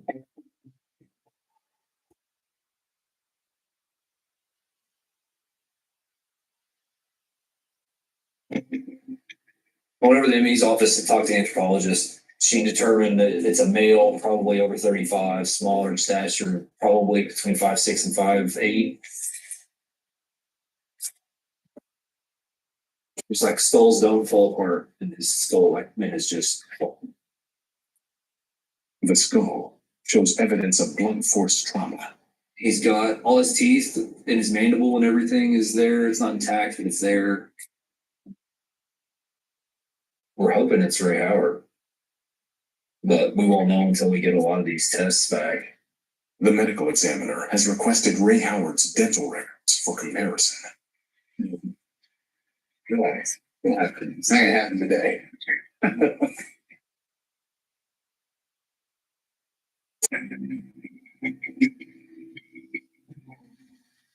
Weeks later. It's actually good for third base in my son's baseball game. Got a text message from our anthropologist, and she informed me that the skeletal remains were in fact Ray Howard. The remains were wrapped in 200 of plastic with duct tape. So it's not like he just walked off, got hit by a car, any kind of accidental deal. I mean, it's going to be a murder. Hoping to find some kind of forensic evidence in that plastic or the duct tape, but it's been out there in the elements for coming up on 2 years.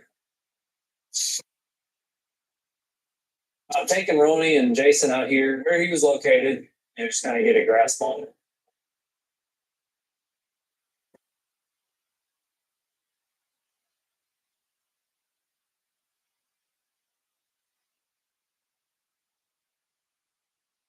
Thank you is just right there. She said he was 49 feet from the road.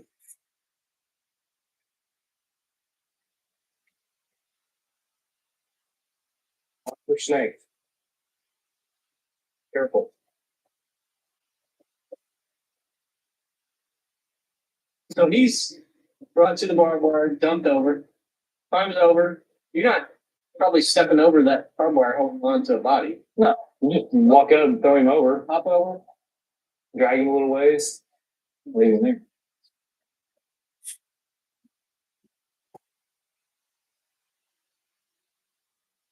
Amazing to make that. It is a pretty perfect place. You thinking maybe he's beat with what, like Something. brick? Something hard. Who knows? He's wanting to get rid of the weapon. Does he leave it with it, or does he throw it in the dumpster before he gets here? Does he just chuck it out there into the field? Lots of questions. Hopefully he'll answer them once we say, hey, got your DNA and stuff. This is a highly traveled road that's kind of a cut through from town to town. Scott took Ramona, hey Van. I just realized that I've ridden my bicycle past him before and not known it. Oh man. So we're gonna meet with Ray's family this afternoon and notify them. That's gonna suck, but at least they can put him to rest and try to start to move on. The rest of it will be left up to us in the DA's office. Hopefully we'll be able to make an arrest on this deal.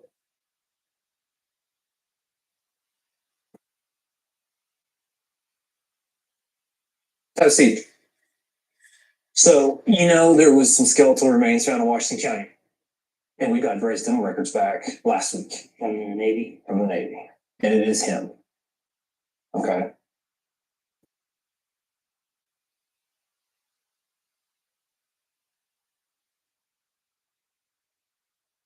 Sorry for your loss.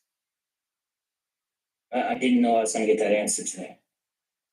I didn't either. I was hoping. Yeah. I wasn't expecting it. Yeah.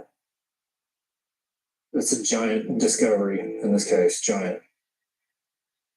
There's a possibility that there might be some physical evidence in the plastic and the duct tape. What if you find Rob's DNA in there somewhere? If that happens, man, that would be huge. I think we've got a really, really, really good circumstantial case with some physical evidence from the apartment, the blood. When I went in there 2 weeks after Ray went missing, that place was spotless. Spotless. And it wasn't just spotless, it looked like a maid service went through there. 3 months after Ray went missing, the team searched the apartment he shared with Robert for blood spatter.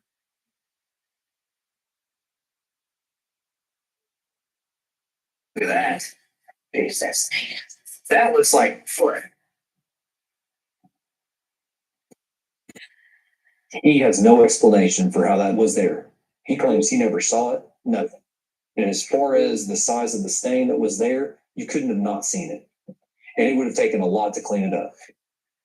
The one thing I am kind of worried about is the blood I found in the carpet. Where'd that come from? I have no clue. What are you gonna do with the bones? I mean, like, are you gonna tell the news or anything? No, nope, nothing. We don't want to put that out to Rob at all. We need to try to keep this under our hats because if Rob finds out that that's Ray, I don't want him to run. So just, man, bear with me. And hopefully at the end of this, justice will prevail. Okay. Once the forensic evidence comes back on items that were located at the scene, that's going to be a pretty big piece of this puzzle.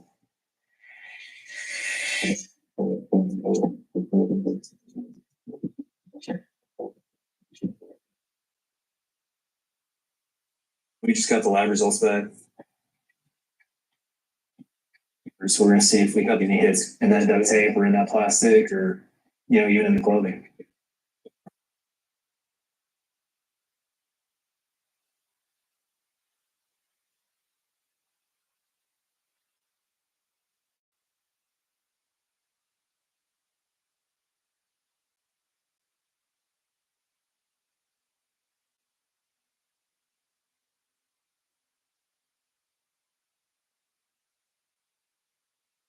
They weren't able to find any DNA evidence at all in the remains.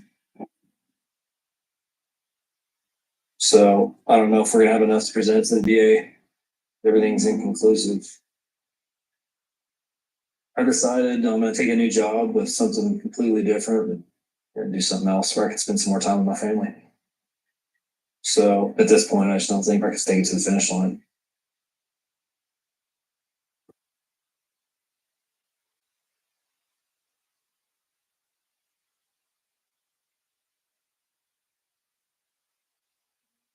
Years with Tulsa PD. Man, I'm cleaning my desk. The last day that I will be a false policeman. I've had a lot of fun over the last 12 and a half years, and my family has made some sacrifices for that. And, now it's time for me to make a little sacrifice for them and be able to spend some more time with them. I went and turned my guns in Thursday. I think I cried all the way to the freaking academy to go turn in my badge. I'm happy with my decision, and I'm sad to leave the department, and the people, but, it's something I want to do, so there you go. Super Detective Award. Ryan Logan, Jason White, gave it to me. Very nice of them. But I'll tell you what, hanging around with people, BS in the office, the camaraderie we have, as much time as we all spend together, that will be what I miss most. What are you doing here? What? Hey, that's it. It's crazy. Here we go. Bye-bye. Later. Ow. Hey, hold down the fort, homeboy. Not knowing you. I know you are.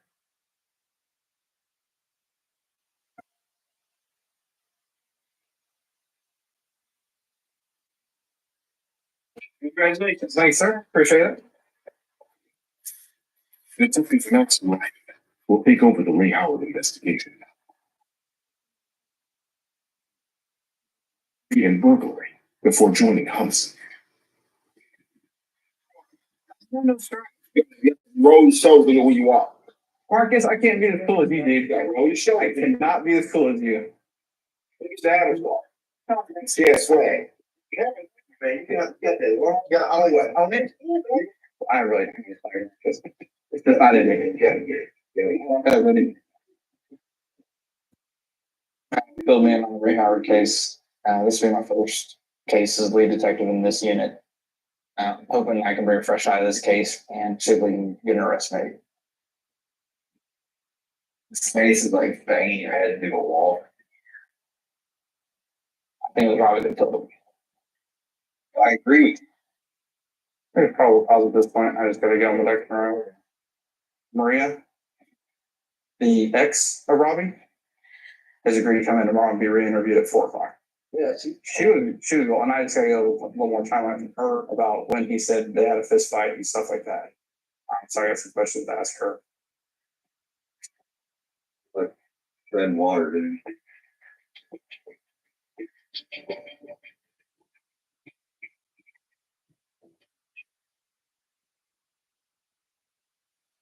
Did you come down? Some of these questions are gonna seem extremely repetitive, but I just have to investigate it. Did you know Ray? I met him because he was Rob's roommate at the time. Okay. I only saw Ray maybe 3-4 times ever. So when's the first time that you learned that Ray is not around? Sunday. He says she visited Robert 3 days after Ray disappeared. And what's his demeanor when he's talking to you? like I didn't do anything wrong and this is gonna look really bad on me. He's scared. Okay, and did he say specifically what he was afraid of? What had happened before Ray went missing? Well, because that fist fight. So, what did he say about the fist Specifically fight? told me they had a fist fight and it would look bad on him. And did he say when that occurred? I think it was the night before he officially went missing. And during that day, he also said Ray was repairing a carburetor and dropped it right on the carpet so that all of the oil or gas leaked and he had to clean it up. Did he say with what? Yeah. Did he give any explanation of where Ray went to you? He told me he had no idea and that Ray was a grown man, had all this money, could have been doing anything. Let's talk about the money. Let's talk about the time that you know that he got So money. the first withdrawal, I know he got like half of it. When he disappeared, he made 2 withdrawals from his IRA. He pulled $12,000. $12,000. I know about 5. And then he was supposed to pull another 5 out. What was the other 5 from? I don't know. It's not my business. So do you know if he got any money a second time? He did. And this is what struck me as strange. Ray was supposed to be leaving just to go out of town for a couple days. And he's like, Ray will be back. Ray will pay the rent. But then I saw him pay it. So did Ray usually pay the rent? Yeah. So why would Rob pay the rent unless he knew that Ray wasn't coming? That was what struck me as very strange. He should have been broke. Didn't have anything. So let's say got me back over there. Can you please bring me groceries? I'm in a store, blah, blah, blah. I brought groceries and he accidentally opened his wallet in front of me and there was full of cash. And I'm bringing you groceries because you're broke. And just, it stood out because he looked at me and I looked at him and it was like,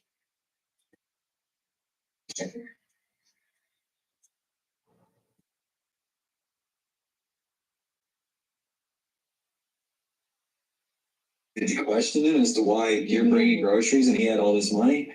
no. After I saw the money and I knew he saw me see it, I was scared. Do you guys ever have a fight that someone would document, like you're just mad at him and you're lying on him because you just don't like him? No. You told us in this room, is it the truth? Yes. Yes, he did me really crappy when we broke up, but I let it go.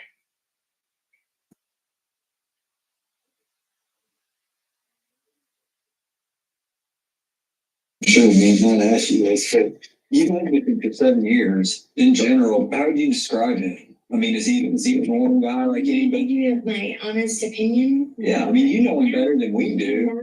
He's the most manipulative person I've ever met.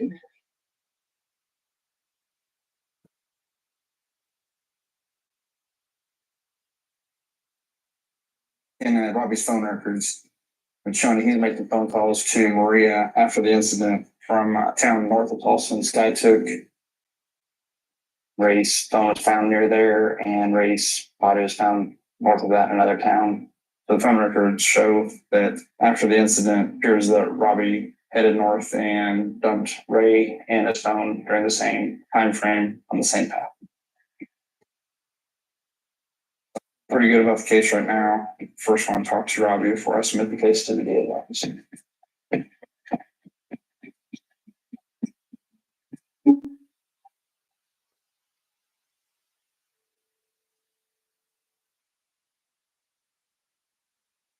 Hey, Robbie, how you doing? This is Detective Ryan, Tulsa Police. Here's the deal. Detective Frazier is no longer on the police department. I just have a couple follow-up questions, and then I can put this on the shelf. I mean, it's 2 years old, but I have to talk to you so I can get it done. So I was wondering, what time do you get off work today and can we meet? You can just come down like now and we can get it done. All right, thanks, Robbie. Okay, bye. Vince out time we found the body, that's way later in the interview, after he told a whole bunch of lies. We might figure out real quick it's not going that well, he might just ask to leave, which he can, but we're free to leave. Okay. I don't know. Somebody miss all this. Yeah. I would walk there. Robbie? Okay, you know where it is. Thanks, Robbie. Bye. I have Nate sitting with me. I'm Detective Ryan. My first name's Max. This is Detective Schilling. Like I said, Detective Frazier worked this case to begin with. The bow tie. Mr. Bowtie. I just had some follow-up questions. A lot of the stuff you've already told him, but I just gotta put it in my report. Does that make sense? Okay. Let's go into the morning that you last saw Ray. What time did you wake up? Pretty early. 5:30 maybe. And was he up already? Yes, he was up.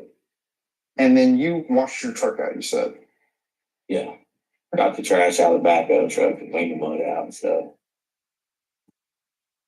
So approximately how long you think you're gone? Maybe an hour or two. Yes, Ray was there then, and I said, "Why I was going to work?" And what'd he say? He was going to do something. I don't remember what it was. The night before, he had told me that he may be going to Kansas to get some furniture. He never said, I'm going to Kansas. Amber actually said, I'm leaving and go. Okay. Because through the investigation, there is absolutely no evidence whatsoever that he was going to Kansas. Yeah, that's what I've been told. Robert claims that Ray left the apartment around 9 a.m. that morning. Did you talk with your ex-girlfriend, Maria, about a fight that you'd had with Ray before he left? I have no clue. Okay. Did you talk about Ray bringing a carburetor into the apartment and the fluid spilling and you had to clean up the carpet? Yeah. I mean, Ray just walks in and just has the carburetor hanging, turns upside down. How many days before he went missing did that incident happen? That'd be a lot. When did you clean that spill up? That night. That it happened? Yeah. It's like 2 weeks prior to him disappearing? Ray actually go and how did you clean that? Just with rags and whatever we had underneath the cabinet. Okay. We found blood in the apartment. Would there be any reasonable explanation how that blood ended up where it ended up?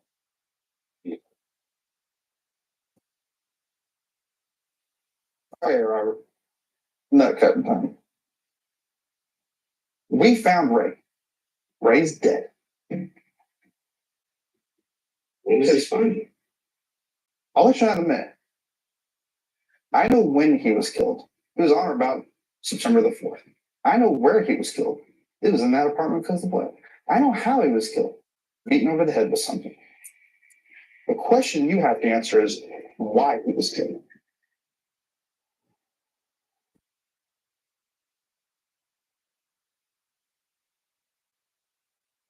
Okay. Listen to me very carefully. I got you the last person seen. For some reason, he switched you to his beneficiary on his account. I've got your neighbor saying I heard a commotion the night before. I've got your girlfriend saying he admitted there was a fight the night before and he cleaned up the carpet. The person that killed him took his old phone. Then at some point during the next 4 days, they drive it out, put it on the side of the road. At some point during that weekend, you made calls from your apartment, but you also went to SkyTook during that time frame. Yeah. And his phone that was recovered is right in between the two. This is another piece of the puzzle. I weighed out the case, basically, Robert. Here's the deal. You get to paint yourself as, I planned this the whole time, or something bad happened that night. It was unfortunate and I panicked. Nothing happened that night.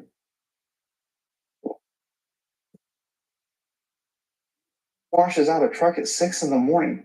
I would say it's because I just put Ray in the back and I want to get rid of any evidence that's in the truck. These are all things that anybody with common sense is already brought up. Everything beyond a reasonable doubt says Robert and Ray had a fight and Ray got killed and Robert got rid of his body. I don't know if any detectives ever told you this. I'm telling you, you killed Ray.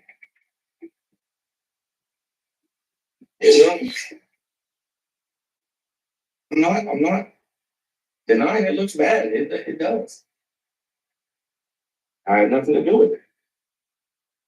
Something happened in there and you not been involved, you know. I agree 100%. That's what this case really boils down to. It's the blood on the carpet. If you would have come on and found a ton of blood in your carpet and called the cops and said, I don't want to pray when there's a ton of blood, you would have been scot-free. The problem is you didn't do that. You waited 4 days to call the police and said, I went to Kansas, which is total bull. Here's the deal. You've always been free to go. You're going to go home today. I'll give you a holler after the case is done and let you know what the results are. That makes sense? Yeah. And you got a lot of stuff to think about tonight. Okay, I'll let you get out of here, man. So I appreciate you coming down, man, and talking to me about it. I think he thinks that we have the body. I think he's thinking we're bluffing. Personally. So, and he stuck to the story for 2 years. He ain't gonna come off it now. I mean, he's got 2 years I didn't do it. It's hard to say. Gonna come off it, it's gonna be after he's charged. Fine. Let's see if I can get a hold of Ben right now. Ryden makes a call to Assistant DA, Ben Fu. I just talked to Robert. I was happy with the way it went. Basically, he just put a 7.5 hour window where he could have killed him and dumped the body. All I have is a witness list and affidavit. Is that going to be good enough? Okay, so I will talk to Sarah tomorrow morning and then I'm going to arrest him. Okay, thanks. Bye. I'm giving you an E for effort on this one, thanks. Glad we were able to bring it to closer, get this one locked down. Oh, I think this case is pretty much on the 5-yard line. Just need a little more follow-up.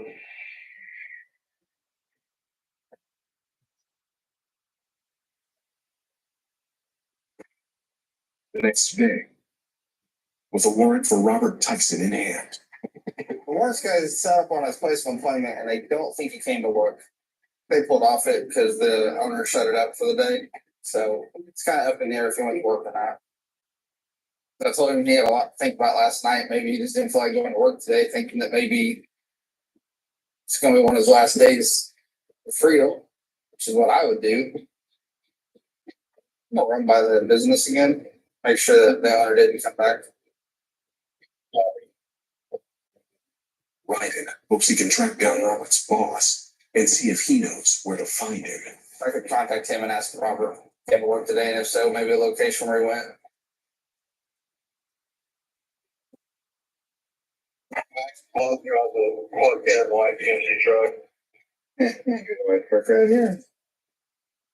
Yeah, he's here. I'll let you.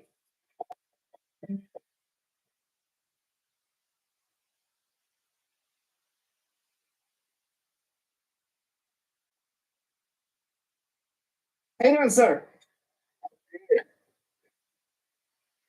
I'm Detective Ryder with Tulsa Police Department. I am here about Robert. Yeah, you said he works here? Yes, he did. He hasn't worked a watch. Just got it issued today. Good morning. Thanks. Appreciate it. Tyson's employer says Robert was scheduled to work off-site and provides an address. Thanks, sir.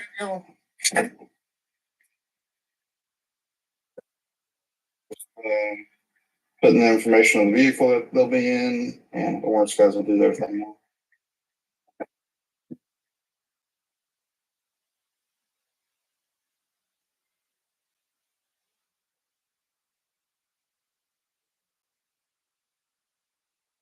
Squad takes Robert Tyson into custody. You can tell him that it wasn't a bluff. We did find a body near remote Oklahoma. And if that changes his mind, if he would like to give a statement to me, I'm one to talk to him. Otherwise, he can go to jail and we'll just talk later. Thanks, Brad. Appreciate it. Bye. So he's en route to jail, and we'll see if he decides he wants to talk to me on the way to jail.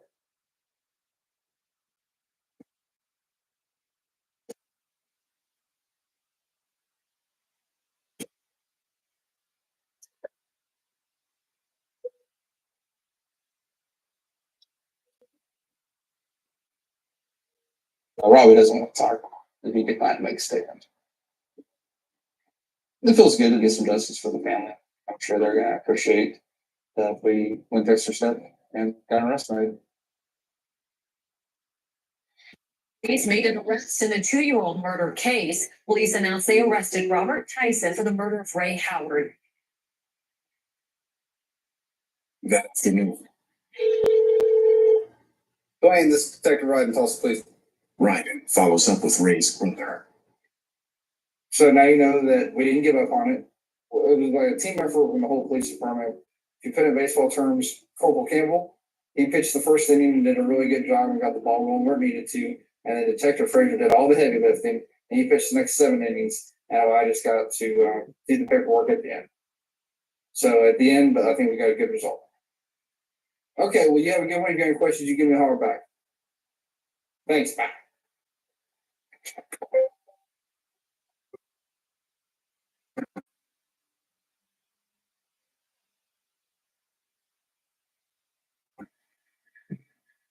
2 months later, I will be there in about 15-20. there's a new development in the case. Thanks. I got information that a guy in jail wants to talk about Robert Tyson's case. So I'm gonna pull this guy out of jail and see what he has to say about it.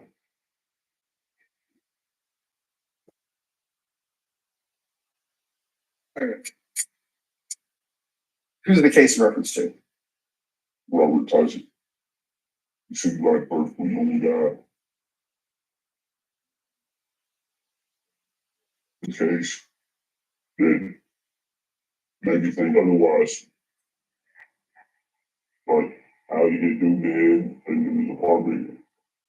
And he duct taped the body up, and then he said the body was found outside of Ramona. Did he say who this person was, how he knew him? Well, he said that was his roommate, guy I used to work with. Okay. I'll never say his name. It's kind of cold. But he admits he did kill his roommate? Yeah. He told me 2 or 3 times that he did it. He was like, but he was drunk and they were arguing. He hit him in the head. Did he say with what? A piece of metal. He didn't tell me what exactly the metal object was that he hit him with. He just said that y'all had it right in front of your face in the back of his old truck. Talks about being detected like they're stupid. Did he say what it was over? He felt to me like he hit him in the head for $6,000. Did he ever talk about him getting rid of the body in Ramona? No. But he threw the phone out on his way to his mom's off of Highway 11. Okay. Is there anything else that I have not asked you think's important? Not right now. Okay. Sit tight. First person they can say he told me he killed him.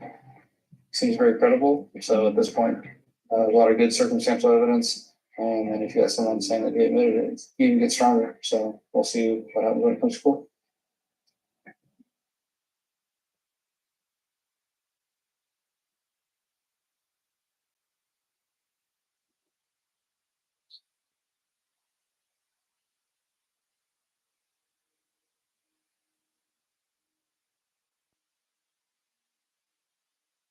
So I got a phone call from Justin letting me know that they made an arrest of Rob Tyson. Man, it's awesome that they were able to pick up where I left off and finally get the job done. I mean, this is the last kind of loose end, the last little dangling piece I was kind of hanging on to, after I retired, and feels good. But the most important thing is that Ray's family is now going to have closure. That makes all of the ups and downs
Traveling domestically or abroad?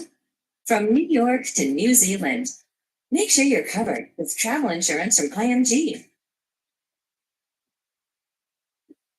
Visit us at imglobal.com today.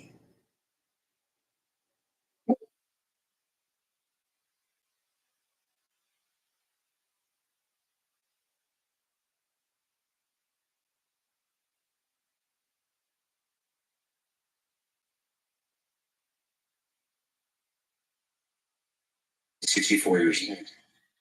A beloved grandmother. Just minding our business. Shot in cold blood. Even though we have it on video, we don't know who they are. Detectives sift through lies and cover-ups. He's a little weird. He's not here rehearsing his story. He's 14. 14 and discover kids on a crime spree. Our source said they're gonna go try and do another late night.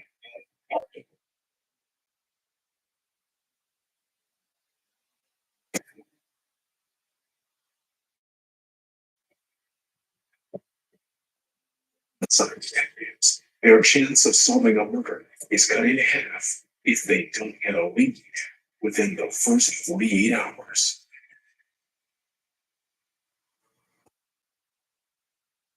Tulsa, Oklahoma. 3:30 a.m. In an apartment complex on the east side, residents are jolted awake.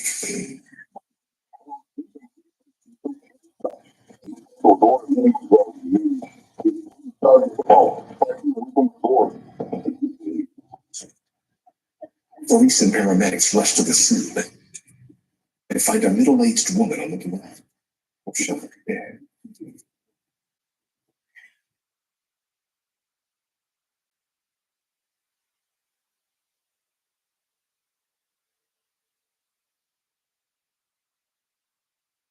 Visitors get tired, getting enough sleep. Homicide Detective John Brown will lead the investigation.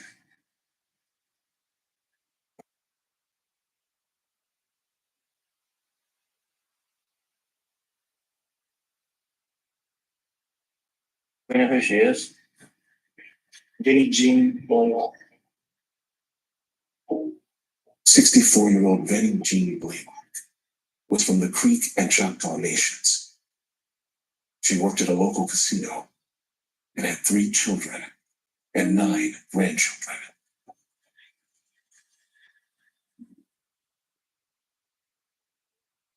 Anthony, please. Yeah. Benny was shot once in the head, just outside her apartment. What kind of casing? Is that it there? Next to her body, a single 9mm shell casing.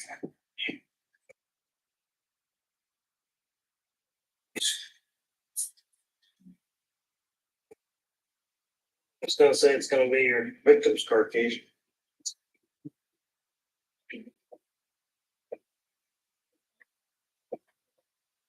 There's video up here.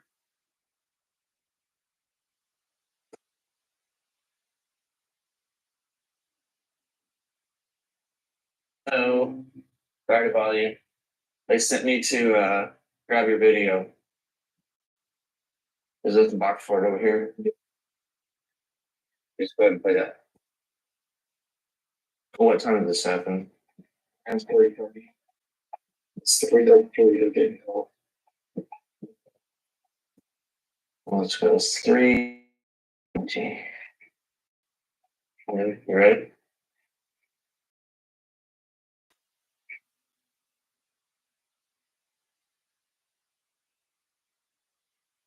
She got the bag and then her purse. Just minding our business.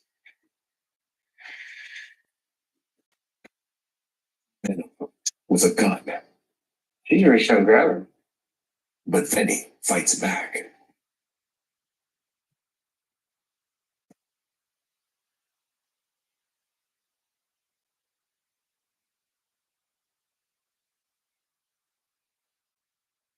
I just saw an opportunity for them to grab anything from her though. She has something in her hand when he's grabbing right there. Her car keys? Yeah, that's what you read. She had a cup in her hand and she throws the liquid on. See the liquid fly.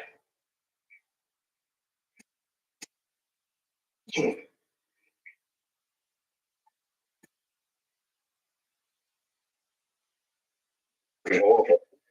History of her life inside. Oh, she's stupid. Same things. That's why we need to find these individuals and get them off the streets. This is outrageous. And then since they're still looking for them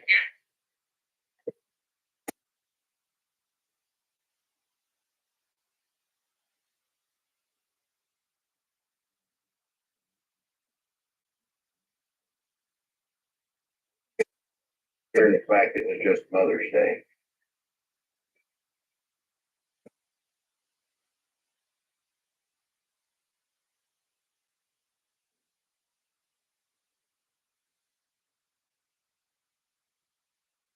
My name is Detective Brown. This is Detective Schilling. We're both with the Tulsa Police Department. Vinny Blaylock. Who is that to you? That's your adopted mom. Ben, I hate to be the bearer of bad news, and I don't know how to say it other than come out and say it.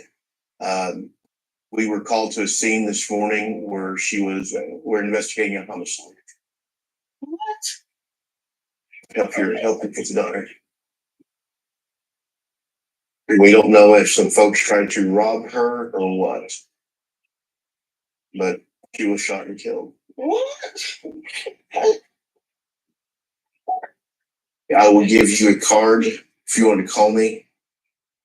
As soon as we find out who it is, you guys will be first that will know. Again, our condolences to you guys.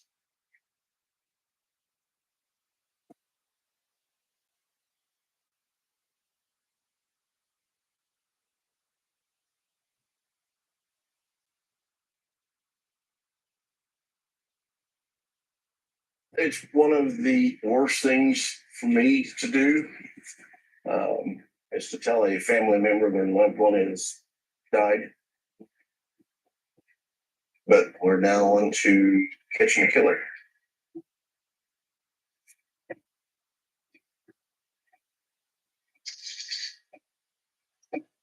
Go for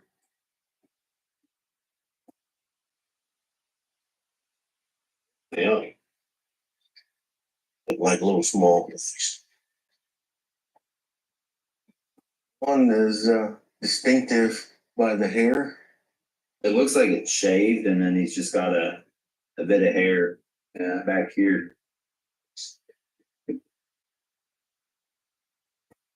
whole thing's over in 30 seconds. If their intention is to rob her, why not just push her down out of the way and shoot you in the head? Brown will send photos of the suspects to the team. Ronnie and Jason are canvassing the neighborhood to the west of the complex. We probably need to re-canvass Sawmill. Take out like a turd in the punch bowl to where once somebody sees a picture, they're going to say, oh, that's so.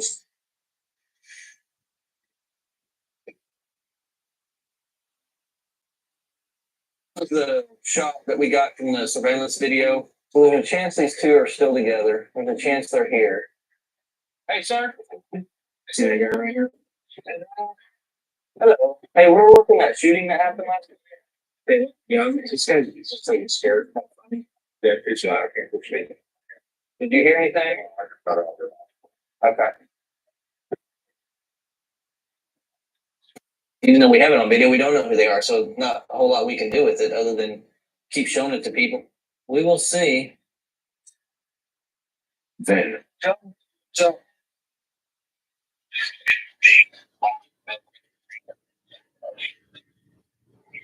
Awesome. Patrol says a confidential source has information about the shooting. Man, I'll be headed your way. Thank you, sir. It's freaking fantastic.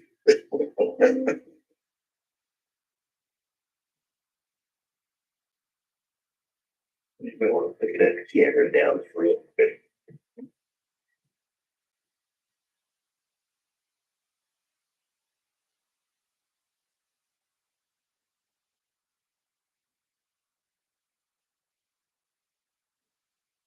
Our source says, a kid that I know by the name of Chase tells him, me and Marquise did some burglaries with two other guys.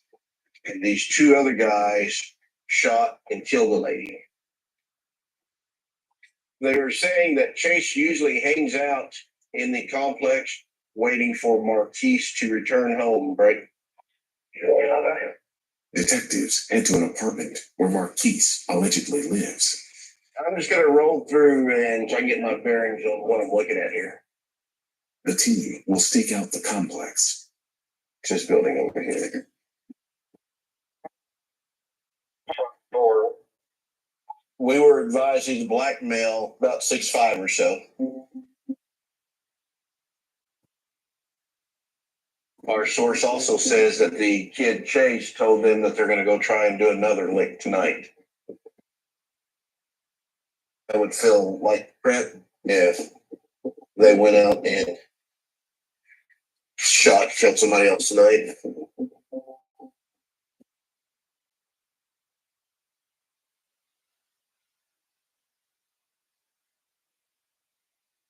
Okay, on foot, black male. You should see him here shortly, Max. Pretty possible, that's all he is. I don't know, see where he walks. He's getting ready to walk up the steps now. Target. The target. Couple of pulled up in a orange Monte Carlo. Suspect getting in the back seat. Still be doing it.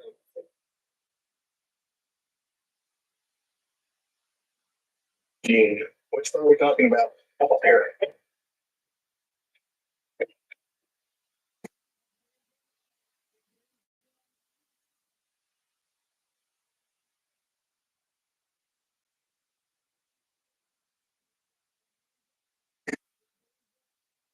Hands up.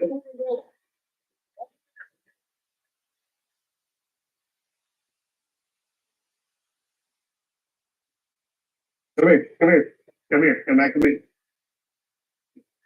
That seat passenger, get out of the car.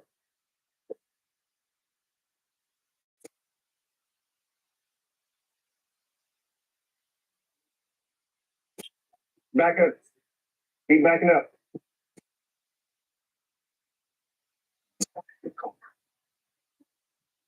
I loaded 380 in there. So it's good that we got it home quick and got it safe. That's entirely up to you, man. There's a lot that's happened, and you know that. And that's what we're gonna sit talk about. Okay? Our guy, Marquise, there's no way he's one of the guys who was shooting, but he was allegedly with him when these two guys shot him. Good chance he's the second guy that was up there with the shooter. I told her Grady. Marquise and the driver will be brought downtown.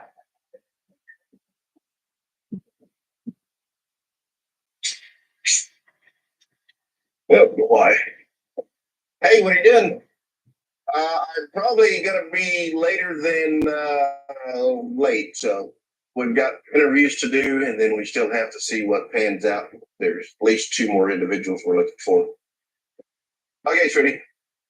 Bye. I usually would give her a heads up if we get busy on something and tell her that I won't be home. Unfortunately, this one kept rolling along, and I'm stupid and didn't call her and tell her. But if she locks me out of the house, I still got keys to the garage.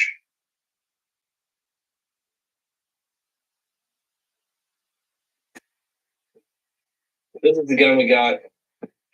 380 auto. The casing from the scene was a 9mm, so this isn't going to be the murder weapon. I don't get to keep it though. Okay. So I'll get started with this kid here.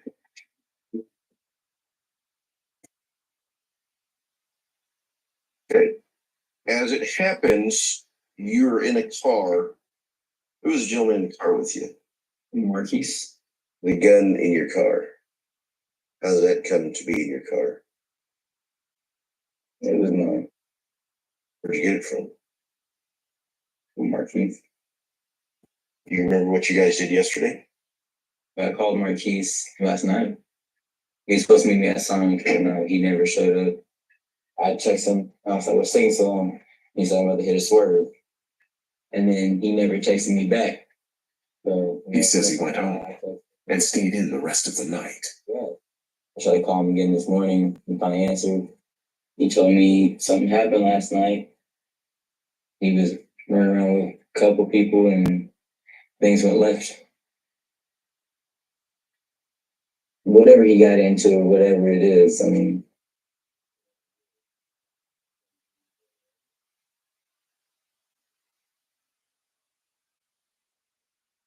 Man, hang tight.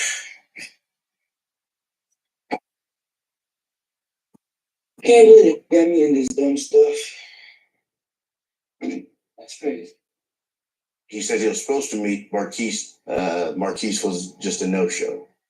But he's been forthcoming. Do you think he's involved in the murder? No. Okay, let's talk to Marquise.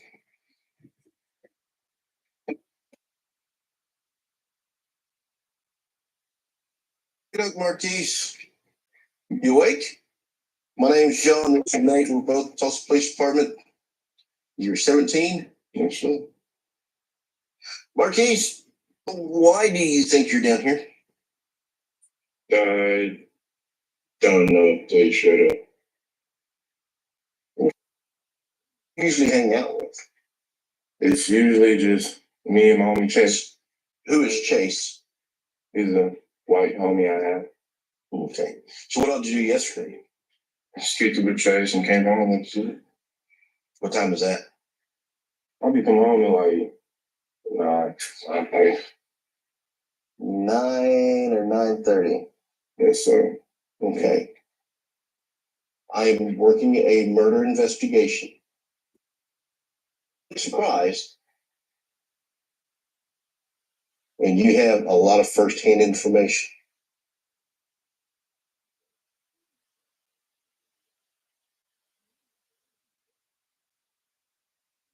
Your mama's place to pick you up just for giggles. This chance to sit here and say, dude, this is what happened.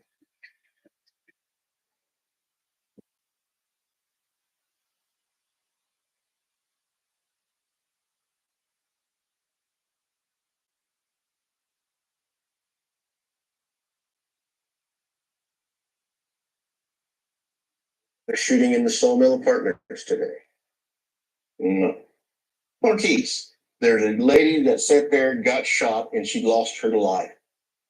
It's on stinking video. A lot more surrounding this, and I know you were there.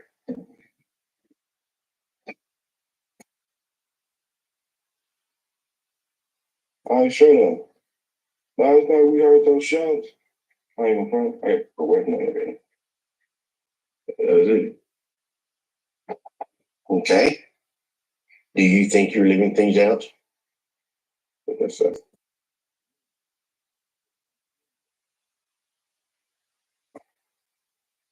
So, at first, it was me and Chase. We met up with Neighbor and Guy. Me?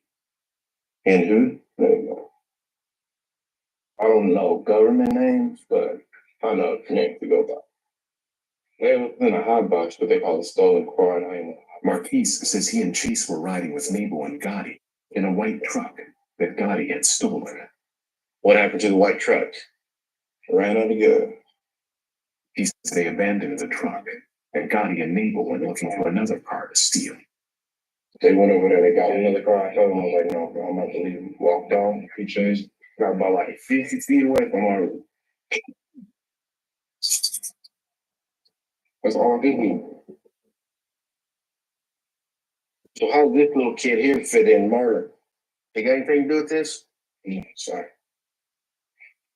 So what does Gotti look like? Oh, they both black. Okay, black male. How does he wear his hair? Oh, no, yeah. What about Mabo? I don't know how to explain it. It's weird. It's kind of white. Right on the back. Right. Okay. Younger than you, older than you? Younger?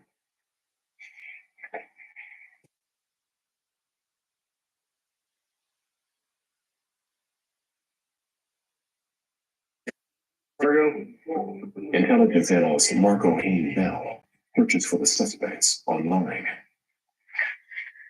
Here he is. And finds someone called Nate that matches the description of the shooter. Easily. He did say he's younger, right? Yes. He's 14. And it's tonight we'll know her. Let's find the other thing. Jaden Herring. 14-year-old. 14 stinking years old. I will see if we can get these guys identified real quick. And Margo, in the meantime, we'll look up an address for Chase. Thank you, man.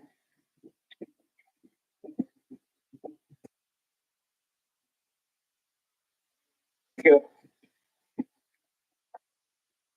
Who's that, Jess? Who's that? That's Gotti. Gotti. Okay. You've got some youngsters just out doing stupid stuff, trying to get a car. This 60-something-year-old lady's coming home, and they take advantage of it. So it's sad. Meet with the Lawrence squad. We have the shooter and the other kid identified, and he is PCable. And gives them Nabel and Gotti's last known addresses. We ready to go? Let's head that way. They're gonna look for Gotti and Nabo. Then we need to put our heads together and see what we're gonna do with Marquise. He was in the area during the murder. I know he's lying about freaking Sawmill. I know he was closer than what he. Do you think that's enough to book him on the murder? I'm gonna say no. Not right now. But this day may be coming. We have to cut him loose. The team releases Marquise until they can get more information from the other suspects. Where's Chase? Mario's doing some more stuff on him. We may find him tomorrow. It's almost tomorrow.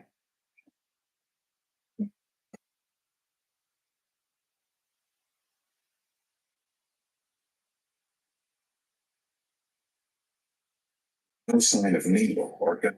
Myself, Roy, and Jason are going out to see if we can find Chase. The team heads to an address they found for Chase's mother. We know he was there during the shooting. So he's got explaining to do. It's all about finding justice for Mr. Blaylock.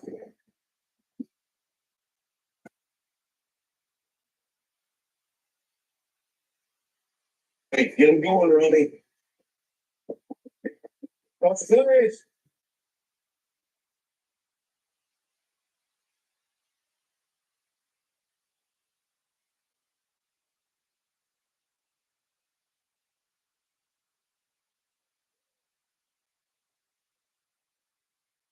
Hey, dude. Come here. Come here. Don't go anywhere. Chase. Yeah. Okay, we have conversation.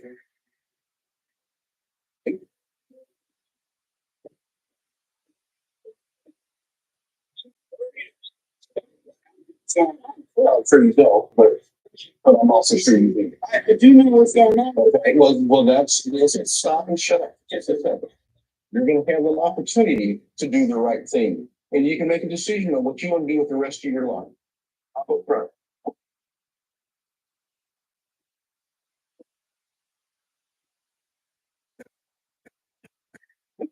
Have a seat. Be patient. We'll be back within just a second.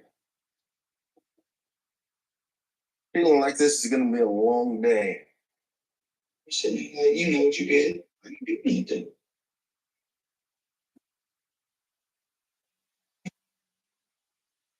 Look at you, someone. No. But he's in there talking to himself. I got a mom. I had a stepdad. I had a sister. I had to move on my own. He's living in the hurts and doing. This fella's a little sporty. To nobody else. And it's good to see what kind of story he's going to tell me. You do nothing you should not. You got no fear, bro.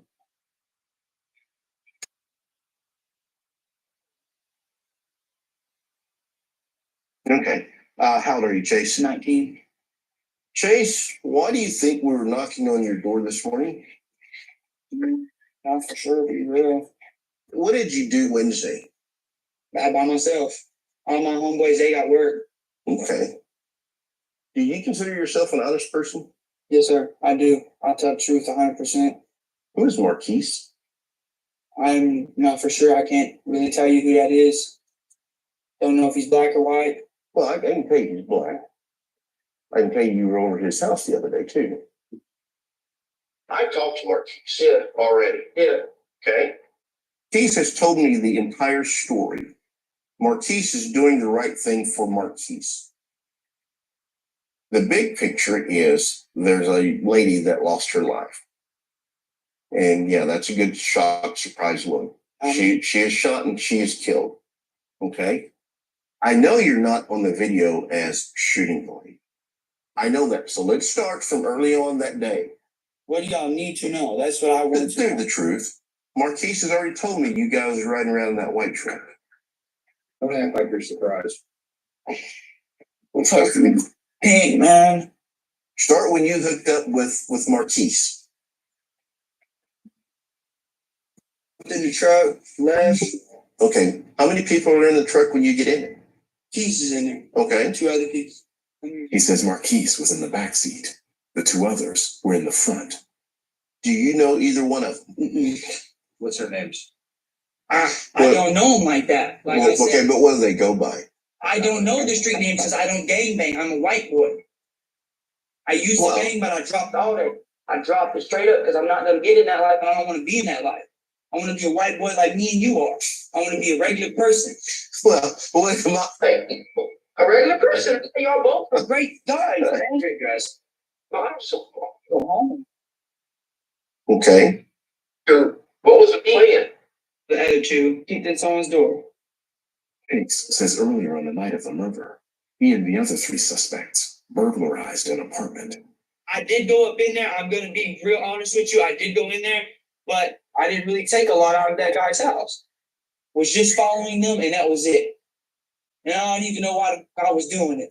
To be real, because I got people growing like y'all tell me I'm a leader, not a follower. What did they end up getting? Guns. Straight to your face, guns. What kind of guns? An AR. One of the big ones, and a military grade pistol. He says the 4 of them drove off with the stolen bullets. And then the car broke down, and we went to Quick Trip to get gas. We brought it back to stick it in, and it just didn't work. And then we was on foot from there.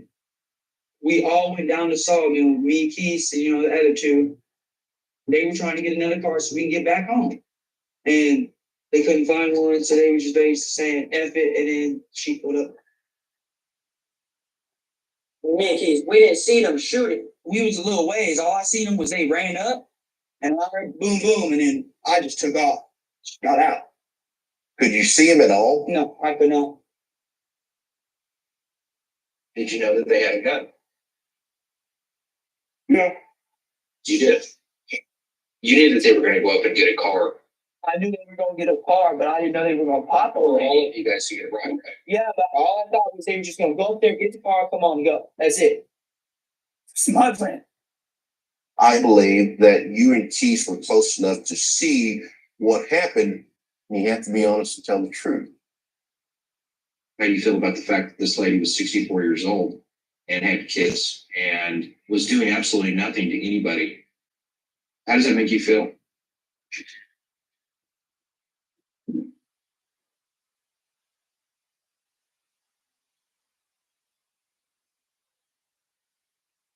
You have to do the right thing for you, right?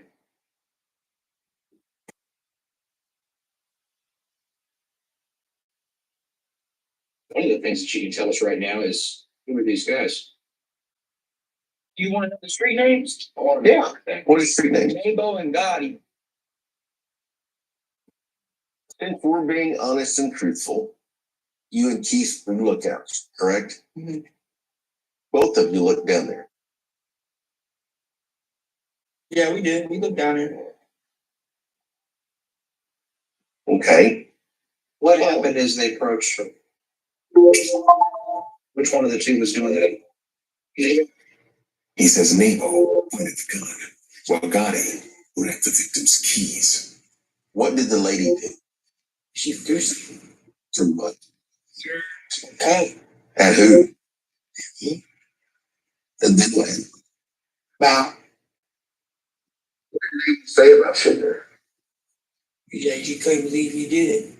What's he upset? He fear in his eyes.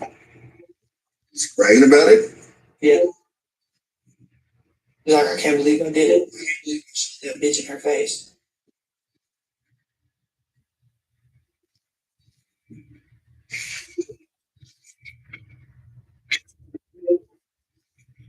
Convicted to the face of the earth forever. Yeah.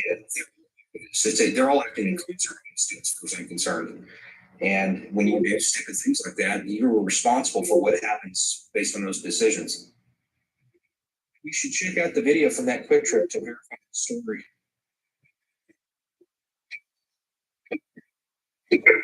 2 hours later. Yeah, I got some surveillance video from a convenience store near your scene when they went to get gas for the stolen gas.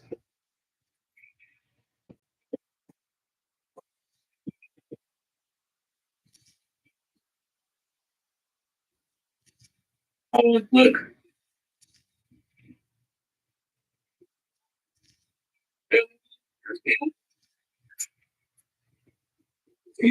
What time is that?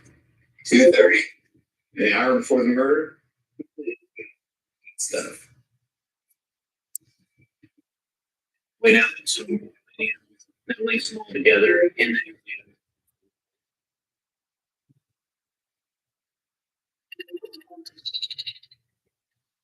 Yes, sir. No kidding?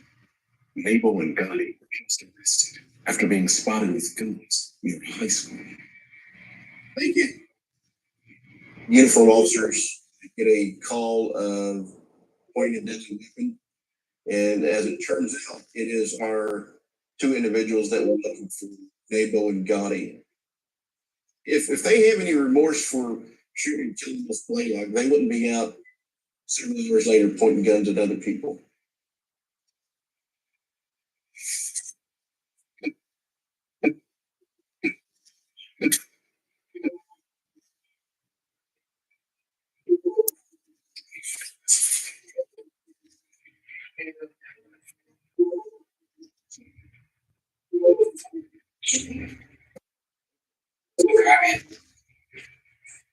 I put the trigger guy in first.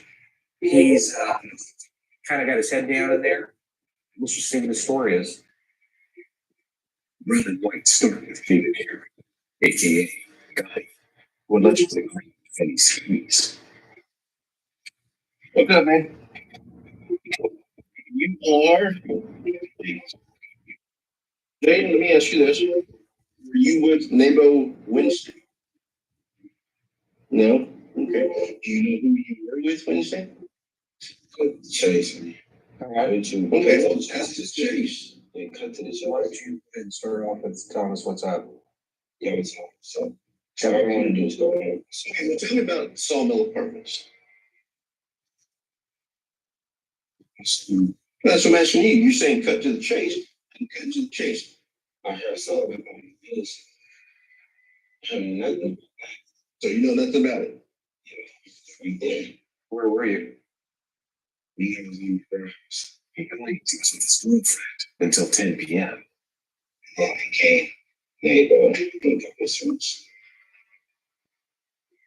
He was a couple of his friends. One was black and then one was white.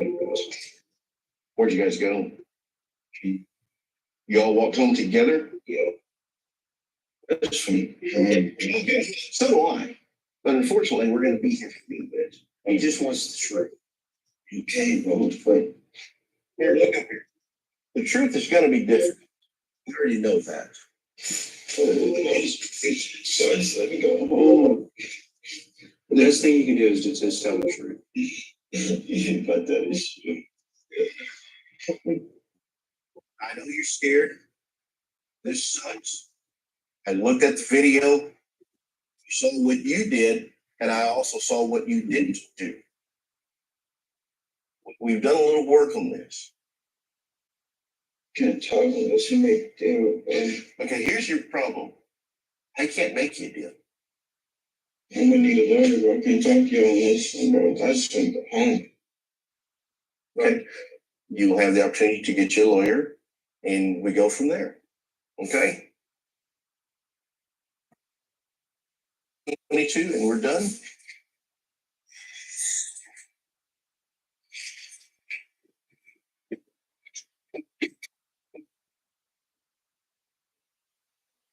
He was there.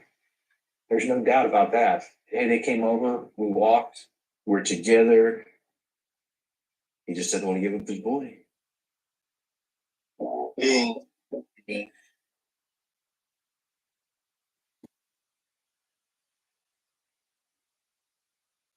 Howdy, sir. My name is John, and this is Jason. What am I here for? Well, we're getting to that here in just a second. Just out of my curiosity, what do you call your haircut, man? I don't know. I don't know. Just have my sister come on. Here, let me see the back of that thing. How long you had it like that? Since Monday. Yeah. Well, crazy thing is, and what you want to know while you're down here, I saw the same hairstyle a couple of days ago on a video. Video of a lady getting killed.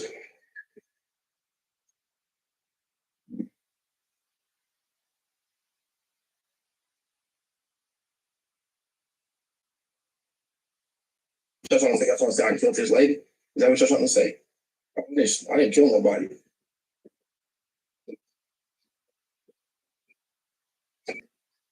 So how do you explain then that I see your face on video, Wednesday? It's not just the hair. The video I saw shows the whole face. Oh. You explain then I see you on a Quick Trip parking lot Thursday morning, early.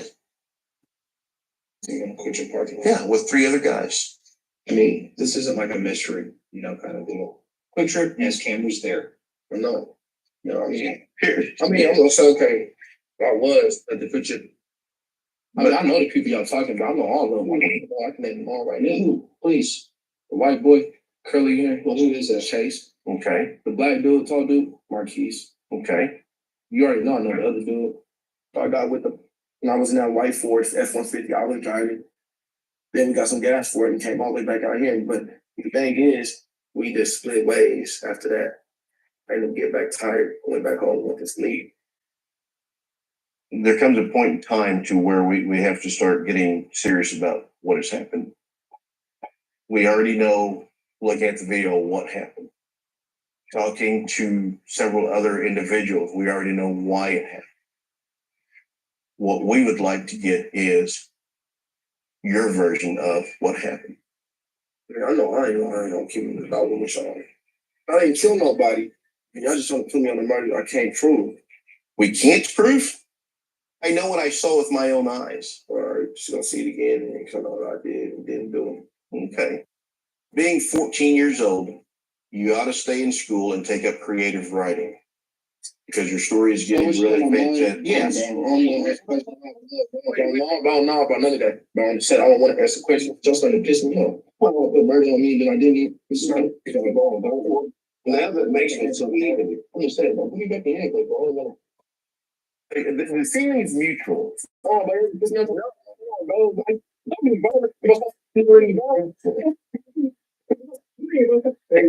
you want to step and make me can. Okay. Understand? Calm down.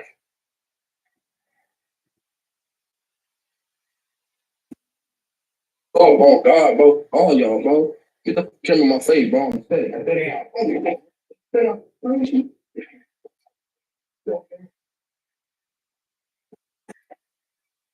I think the realization of it set in with him that, holy crap, he's caught and he's going to jail for a long time, if not the rest of his life.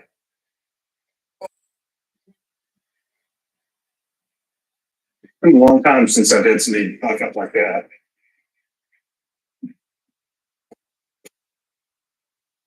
Three of the four are in jail. Last night, there was not enough evidence to arrest Marquise, but through those interviews, we were able to get a warrant issued for his arrest. We will pick him up in the morning.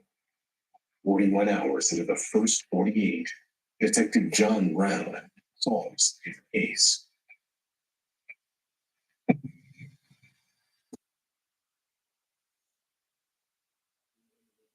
Take the life of a 64-year-old lady. Two of them were 14, one's 17, and one's 19. Yeah, face that wall. You want to play like a big boy and do big boy things, you get to serve big boy time.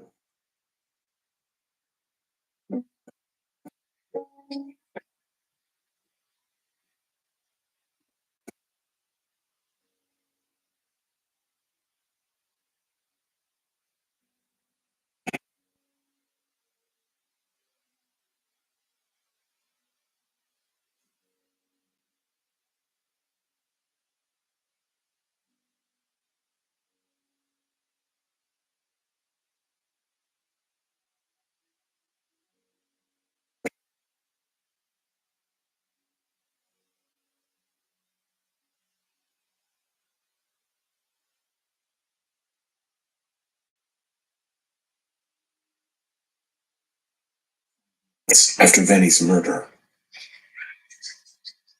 her family gets together to celebrate her mother's birthday. Today, we're here for my grandma's 86th birthday.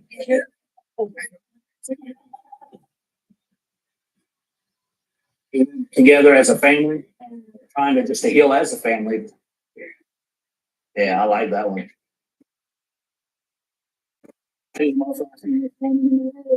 I don't know where to be at today for good for her. I feel like the world is less for her to be in. You never think that you're going to get it has been with kids. You know, part of my heart goes out to them too. Their lives are over. Their lives. It's sad. We just have to pray for them boys and their families. She just wants us to celebrate her life. She got notice of what the coaching was done. She's with my dad instead. That makes me happy.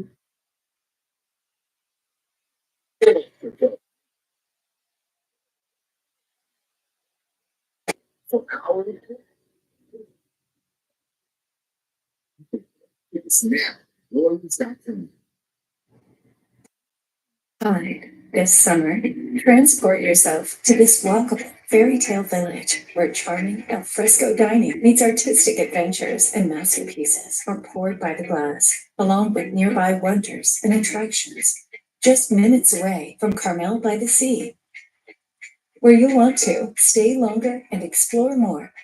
Visit Carmel by the Sea, a storybook kind of place. Book hotel specials at carmelcalifornia.com.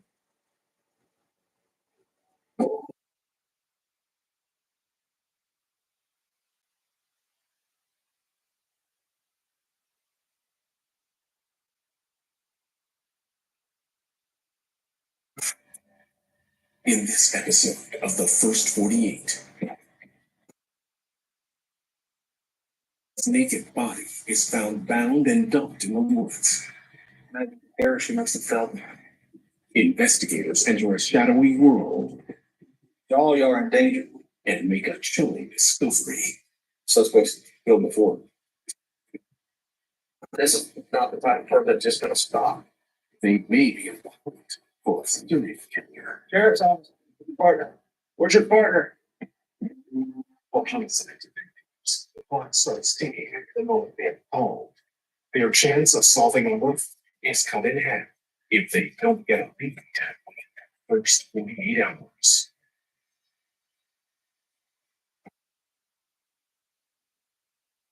Harris County, Texas. 14 miles north of downtown Houston. 5 p.m. So an oil pipeline makes a shocking discovery and calls police.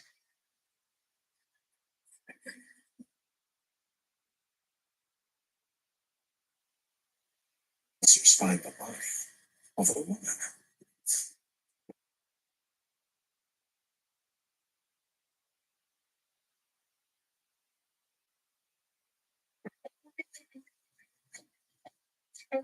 This county, out by the San Jacinto River is pretty remote. Not a lot of traffic, not a lot of activity out there. Sergeant James Doucet grew up in Harris County and raised his family nearby. He has been with the Sheriff's Department for 24 years.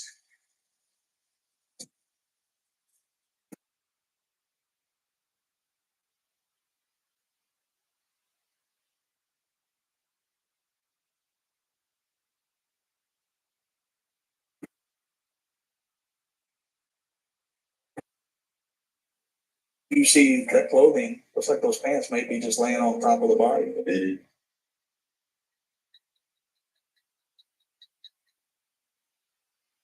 She's now with handcuffs.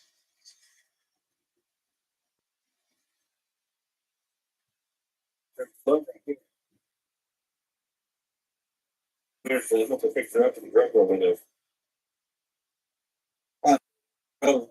Yeah. The victim's spot was in a thicket 20 feet from the road. So much grass and weeds. You have to be very careful in a case like this because you never know how much evidence is here that we don't see. That's very important.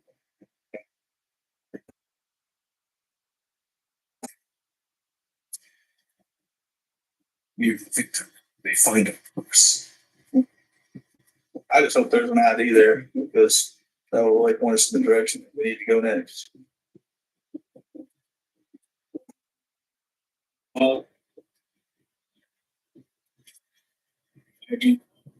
Austin, Mississippi. 48-year-old Sarah Annette Sanford is originally from the small town of Seminary, Mississippi.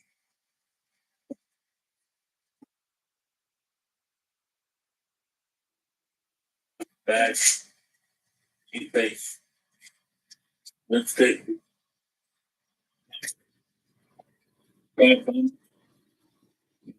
lot of personal items that kind of point toward possible prostitution.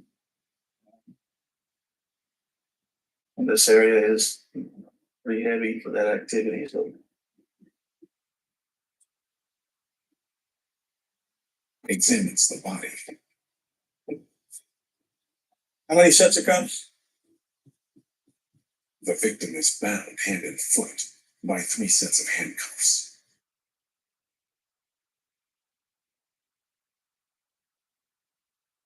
That's some bruising, so it's a fresh trouble.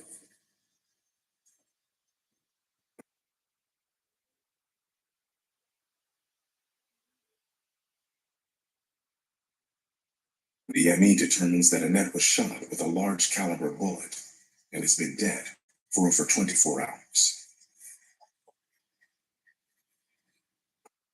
Can't believe they left their hand. That's a fetish thing. You definitely want to get those calls processed. Right? Yes, absolutely. We'll have a cigarette bowl. That's perfect for DNA. This would be a DNA based case here. Big bang. The terror she must have felt as she's in that new isolated area.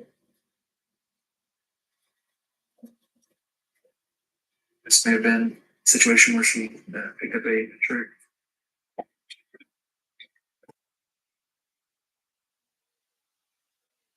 They don't deserve to be, treated like that. There's somebody out there that knows, is responsible for this, and that's who we're gonna go after. Awful substation, start running some research on this person. I wanna get as much done on it as I can.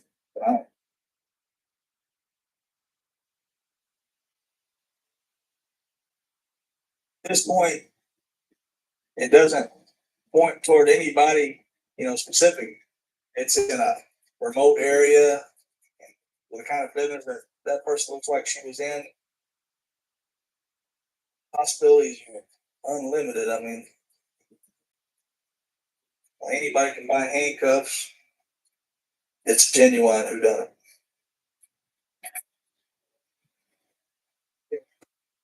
Generous substation. Deputy James Cassidy uses contact information from Annette's record to try and notify her family. I'm asking to Sanford, please. Okay, I appreciate it.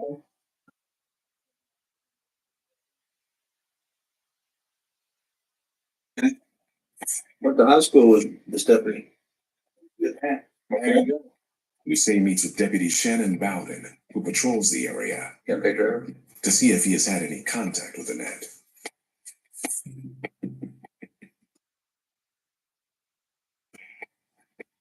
Yep. She frequents the truck stops. Bowden has seen Annette working a local truck stop that is known for prostitution activity. And if you want to go with us, yes, we did. Stephanie Bowden, we both grew up in this area on this side of town. We knew this area like the back of our hands, we both patrolled out here before. There's 4 big truck stops here and a lot of customers. Here with how these girls work, on the slots and stuff. I used to work Vice. It's gonna be one of these girls that turned us on to who she was with. Hussein hopes he can find someone who knows Annette and her customers.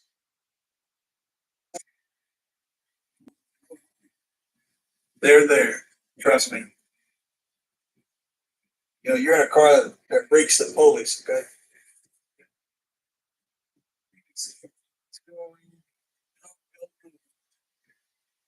Is there any freaks out here that got any fetishes? Like tying people up and stuff? No, but I know there's some sickos out here. So all y'all are in danger, So y'all need to help me.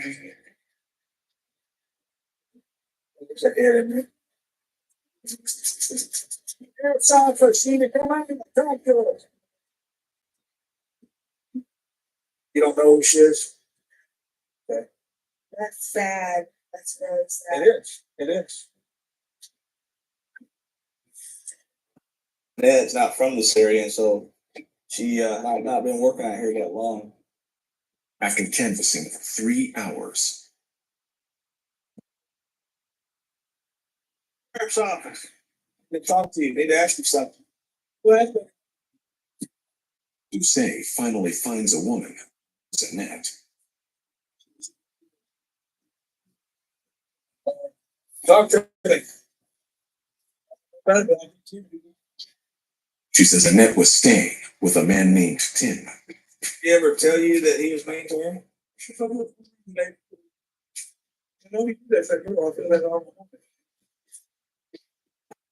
Try to find. Hussein and Cassidy head to the CB shop where Tim works. Are you Tim? We need to talk to you if that's the case.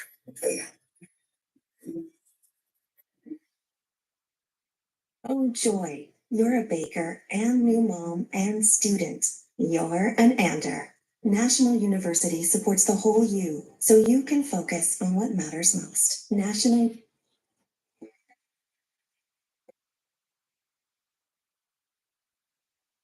In Harris County, Sergeant James Doucet and the homicide team are working the murder of Sarah Annette Sanford, found in the woods, handcuffed and shot. Now, a witness is led investigators to a potential suspect.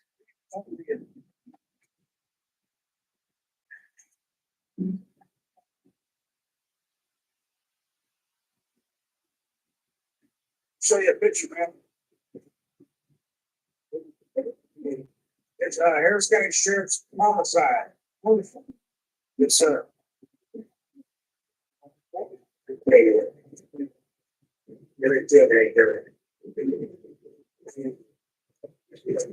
Anything about people, man? Tim says only just told us, so he's letting us figure this